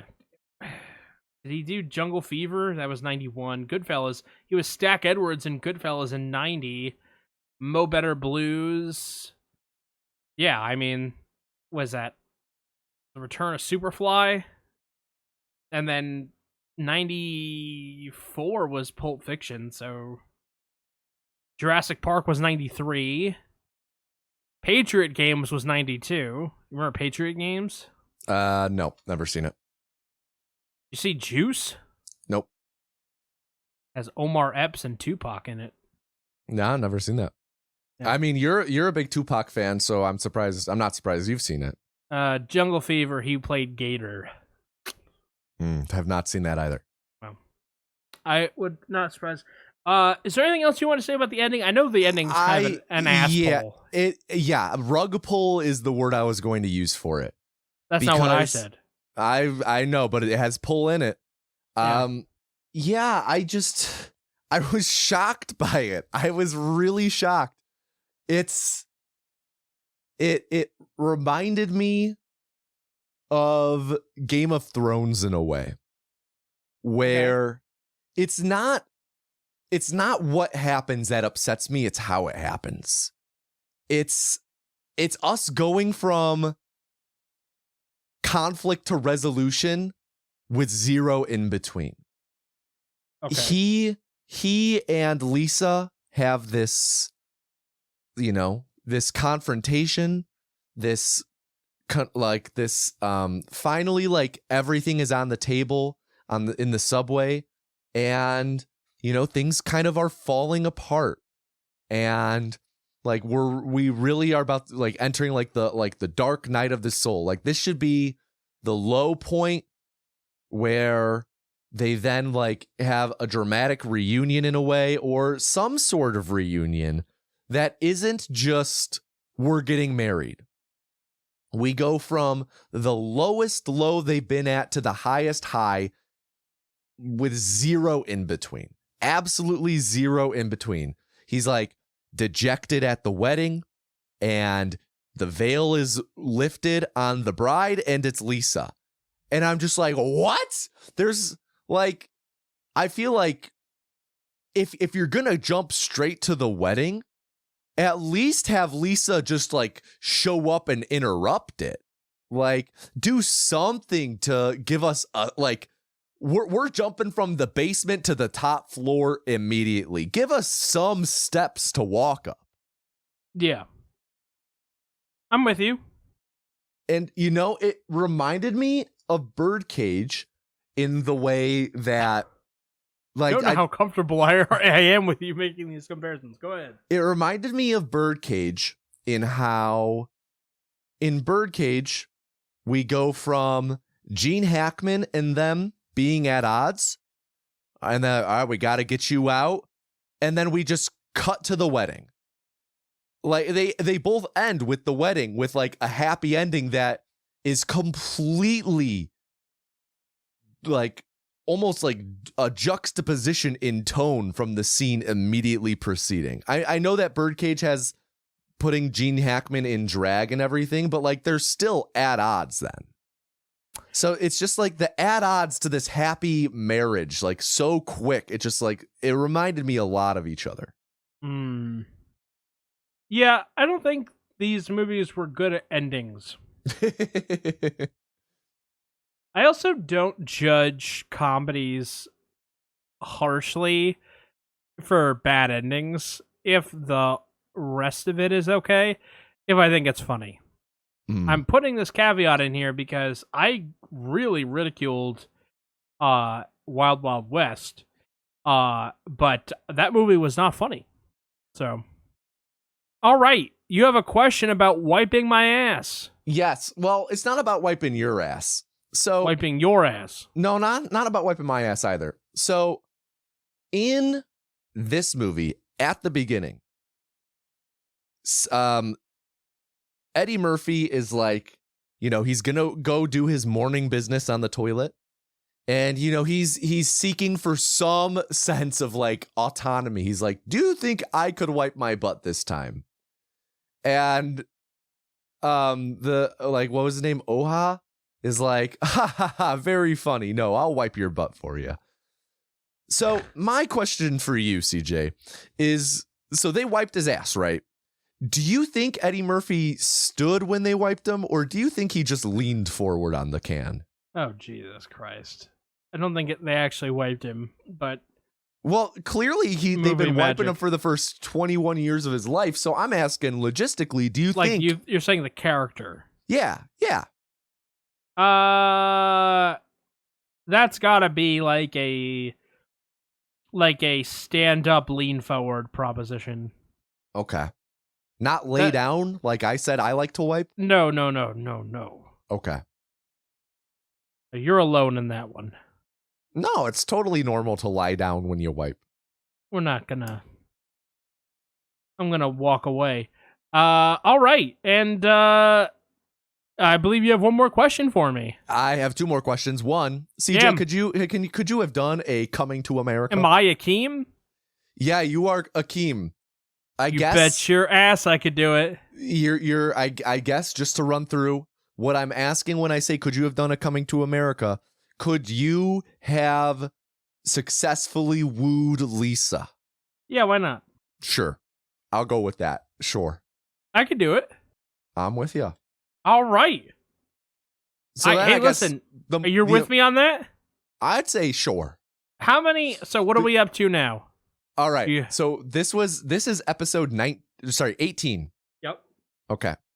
How about I just run through the ones you said no on? That'll be easier. Okay. Okay. No, or like, you know what? Let's just run through them all. Muppet Christmas Carol, yes. Jurassic Park, yes, if you were in Laura Dern's spot. Die Hard, not fully, but you could kill 3 guys. Chicken Run, yes. Tombstone, yes. But only up to, my note ends there, but only up to somewhere. Armageddon, could have gotten to space. Renaissance Man, Heathers, Mean Girls, Wild Wild West, Birdcage, all yes. Some Like It Hot, yes, but in Tony Curtis. Batman and Gladiator, no. V for Vendetta, no if you're V, yes if you're Evie, definitely if you're Finch. Searchers, no. Midnight Run, yes. Coming to America, yes. Yeah, I feel pretty good about that list. I still cannot believe the Die Hard thing. I cannot believe you think you could get 3 of them. Give me a paintball gun. Let's do it. He didn't have a paintball gun. I'm saying. Well, you know, I got one more important question for you, CJ. Yep. Okay. Is the film okie dokie? I'm going to say the film is okie dokie, and I'm prepared to disagree with you. Disagree with me on what? That the film is not okie dokie. Oh, I'm sorry, I was waiting for you to ask. Tommy, Yeah? is the film okie dokie? Oh, thank you. I thought you'd never ask. You know, this one, I was thinking about it a lot all week. And similar to Birdcage, like, I'm really, really, really on the fence about this one. Like, I feel like depending on the mood you catch me in, I could fall on either side of it. Same as Birdcage. But I think ultimately the fact that I am so on the fence, I feel like I need a bit of confidence when I say yes to something being okie dokie. So I'm gonna have to say no. I did not find this film to be okie dokie. I'm curious. Yeah. Do we agree more or do we disagree more? I think we agree more. We've disagreed 1, 2, 3, 4 times. Okay. Yeah, we usually agree. We usually agree. It looks like about doesn't 1 it in 4 feel films we disagree. like we disagree more? No.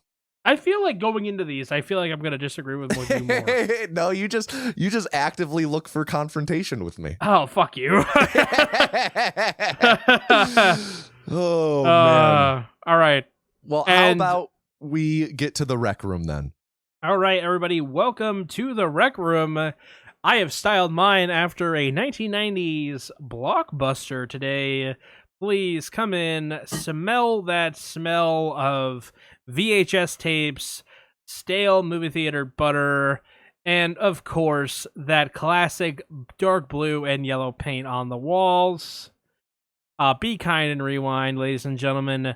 My first recommendation to you all is going to have to be I'm Glad My Mom Died by Jeanette McCurdy. I've been reading this book off and on lately. It was a gift from, I believe, you and Jade for Crimbus. I think this one might have been strictly from Jade, if I remember correctly. Jade. It might have been strictly from Jade.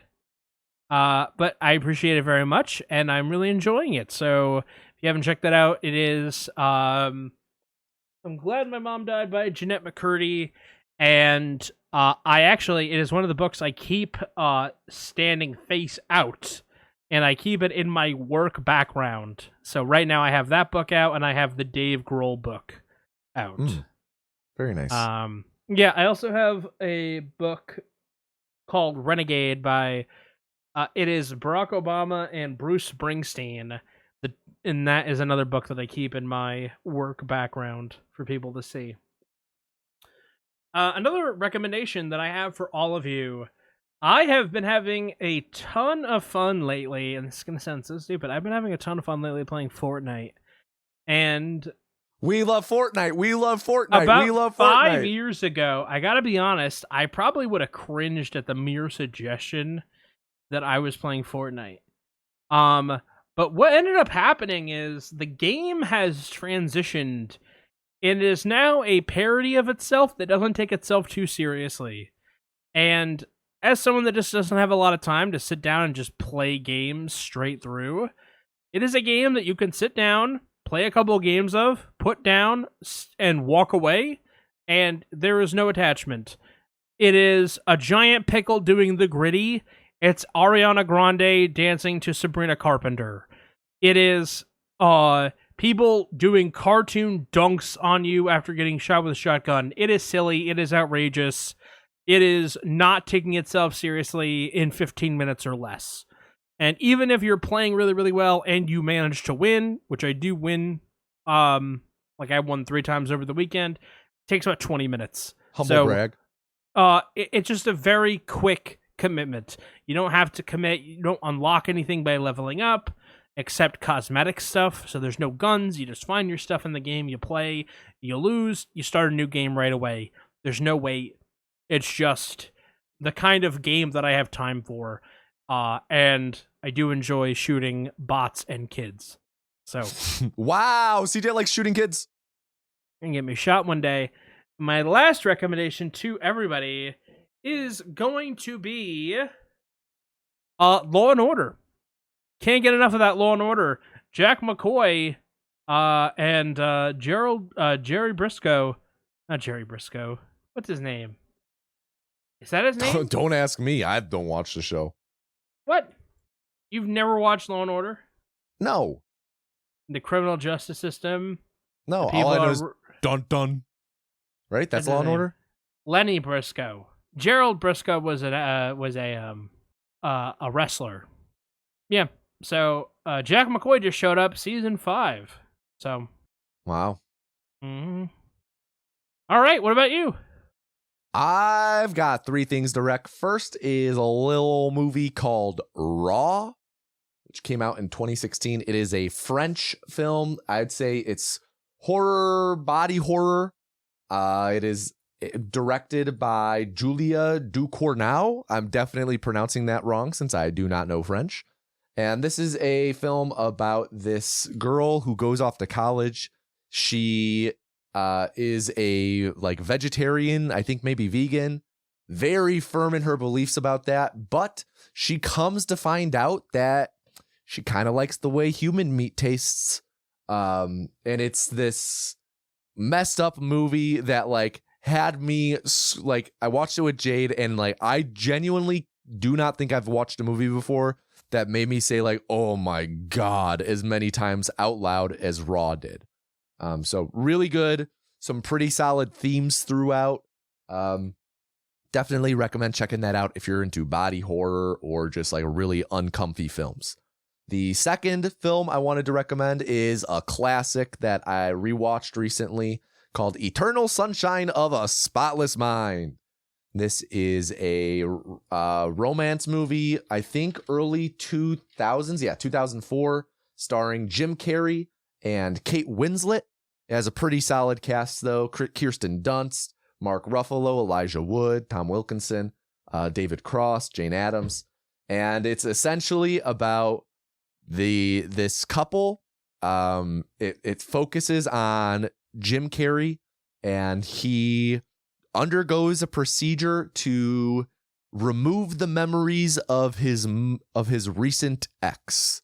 And it's really grounded sci-fi, and it's, I think, just one of the most beautiful love stories ever made. It's just incredible. It's so resonant, it's impactful. I cry at the end every time. I think it's just a beautiful movie.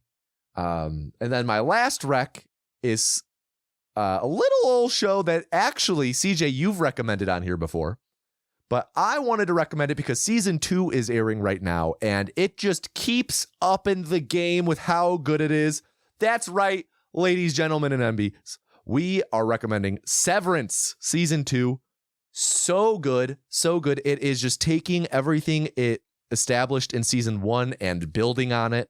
I actually went back and revisited Eternal Sunshine with Jade, who had never seen it because of Severance. Severance has a companion podcast that's being released alongside season 2, and they did a rewatch of season 1 as a part of it. And lots of talk about how Eternal Sunshine influenced Severance and the idea of like playing around with memory and whatnot. And Severance season 2 is just seriously fantastic. I know that, CJ, when you brought up Severance season 1 when you watched it last year, and you brought it up and recommended it in our Renaissance Man episode, I said that I think Severance has potential to be an all-time great show because that's how good season 1 is, and I think season 2 is really cementing it as one of the best shows of all time. So I actually have a question. Yeah. So my hesitation with diving back into the show was related to the thought that I just could not. Sometimes what happens is with shows like this, they'll end on a high point, right? Mm-hmm. They'll end on a high spot, like they did at the end of season 1. We're not going to get into spoilers, but it ended on a high point. Mm-hmm. And then the story has to come back down, right? Mm-hmm. Because you can't constantly be operating from a place of being at a high point. I could not imagine a world where I was watching Severance again and had to go back to watching them be doing office work in cubicles. You know what I mean? I understand what you're saying, yeah. Like, it ended on such a high point. There are so many questions. It's like, I can't do 4 episodes of them just sitting in their cubicles hanging out. You know what I mean? Yeah, so I get what you're saying. That was my hesitation with rewatching it before all the episodes were coming out. Okay. Before all the episodes came out. I wanted, if it was going to be that, I needed to be able to binge it. Okay. So there is certainly them doing work like that in the show, but the show is constantly pushing forward in what we know and providing us more questions and constantly pushing the characters forward. We see a lot more of certain characters, learn more about them. And the show, I think this is the strongest thing the show has going for it, is it's constantly asking these questions. It's constantly asking questions where I'm like, fuck, I didn't even think of the concept of severance being applied in that way. And it's constantly pushing the envelope in what, how people in this world view it. And it's just doing such a great job of all of the established concepts and one, applying them in different ways, and two, like really pushing these characters out there. Like, there is more office work, yeah, because that's a big part of the show, but there's so much more to it. And I'll say this: I am recommending this episode as of episode 6 having aired this past weekend, 6 of 10. Okay, and I feel like the last 3 episodes, each one could have been a season finale. Okay. I guess I do want to jump back in. I am behind, admittedly. I need to rewatch. I need to finish Shrinking. Mm-hmm. Because I'm behind on that. Great season 2. Yes, great season 2. I need to get caught up on Severance. Mm-hmm. I'm kind of watching right now Daima, Dragon Ball Daima. Okay. And so that's almost done. And I've been watching Invincible. Oh, nice. I've also been watching that. I've been watching Invincible week to week because the algorithm had decided that I could not avoid clips. Okay. So it was just force feeding me clips, and I'm like, I don't want to be spoiled, so I have to watch it. Okay. But yeah, no, I do want to check out Severance. It's just, man, the idea of going back to like that first season tempo, you know, Mm-hmm. where you're just like, oh, well, I guess you're not going to get the Jello party or whatever it is. It's just like, I don't care about that anymore. We have all this new info. I need more on that. Yes, and there's a lot of shows. Sorry, I didn't mean to cut you off. There's a lot of shows that don't handle that tempo correctly. Okay. That go back to the previous tempo and reset. Yeah, I get what you're saying. There's no reset here. There is certainly, like they have to go down.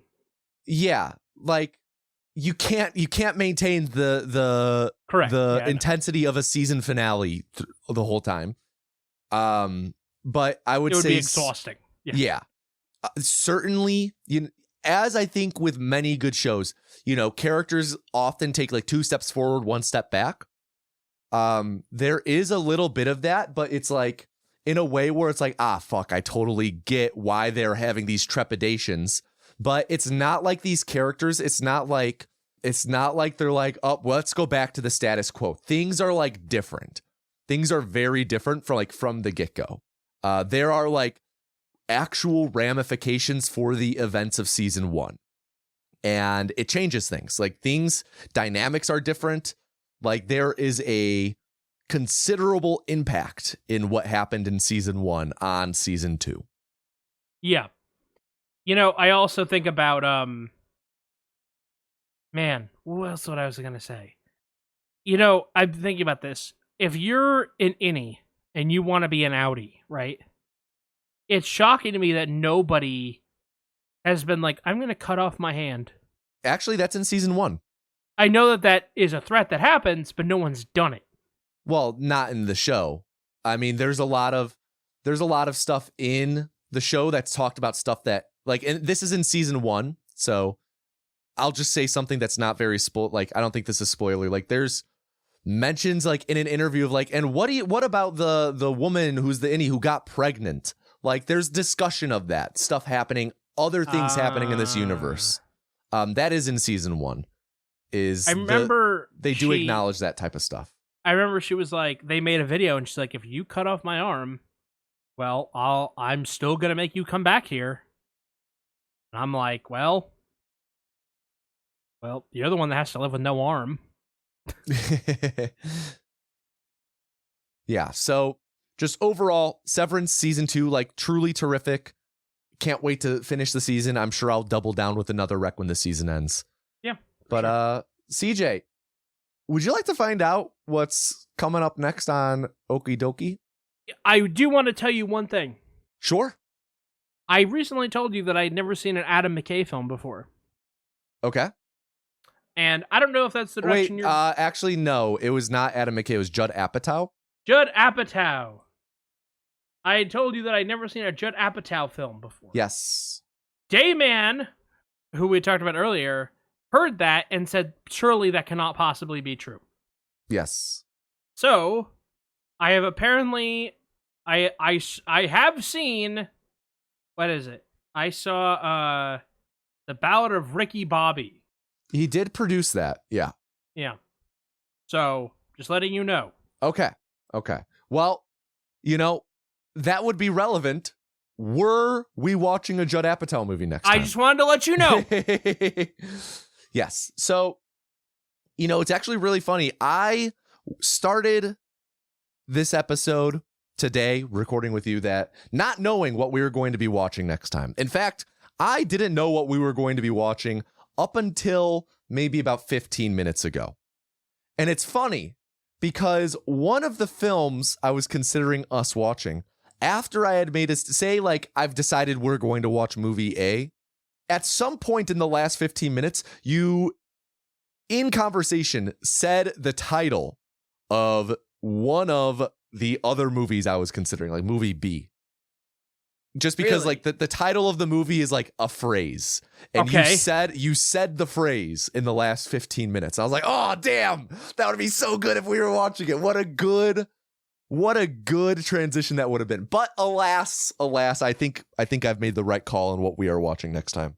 Will you tell me what the movie B was? Movie B was going to be Be Kind, Rewind. Oh, okay, interesting. Yeah. which is directed by the same director as Eternal Sunshine. Okay, yep. But no. CJ, did you know that this episode of the film is Okie Dokie is actually part 1 in a duology? Tell me more. This film, Coming to America, is part 1 in our duology of actors in unrecognizable makeup. Because next time on the film is Okie Dokie, we are watching Tropic Thunder.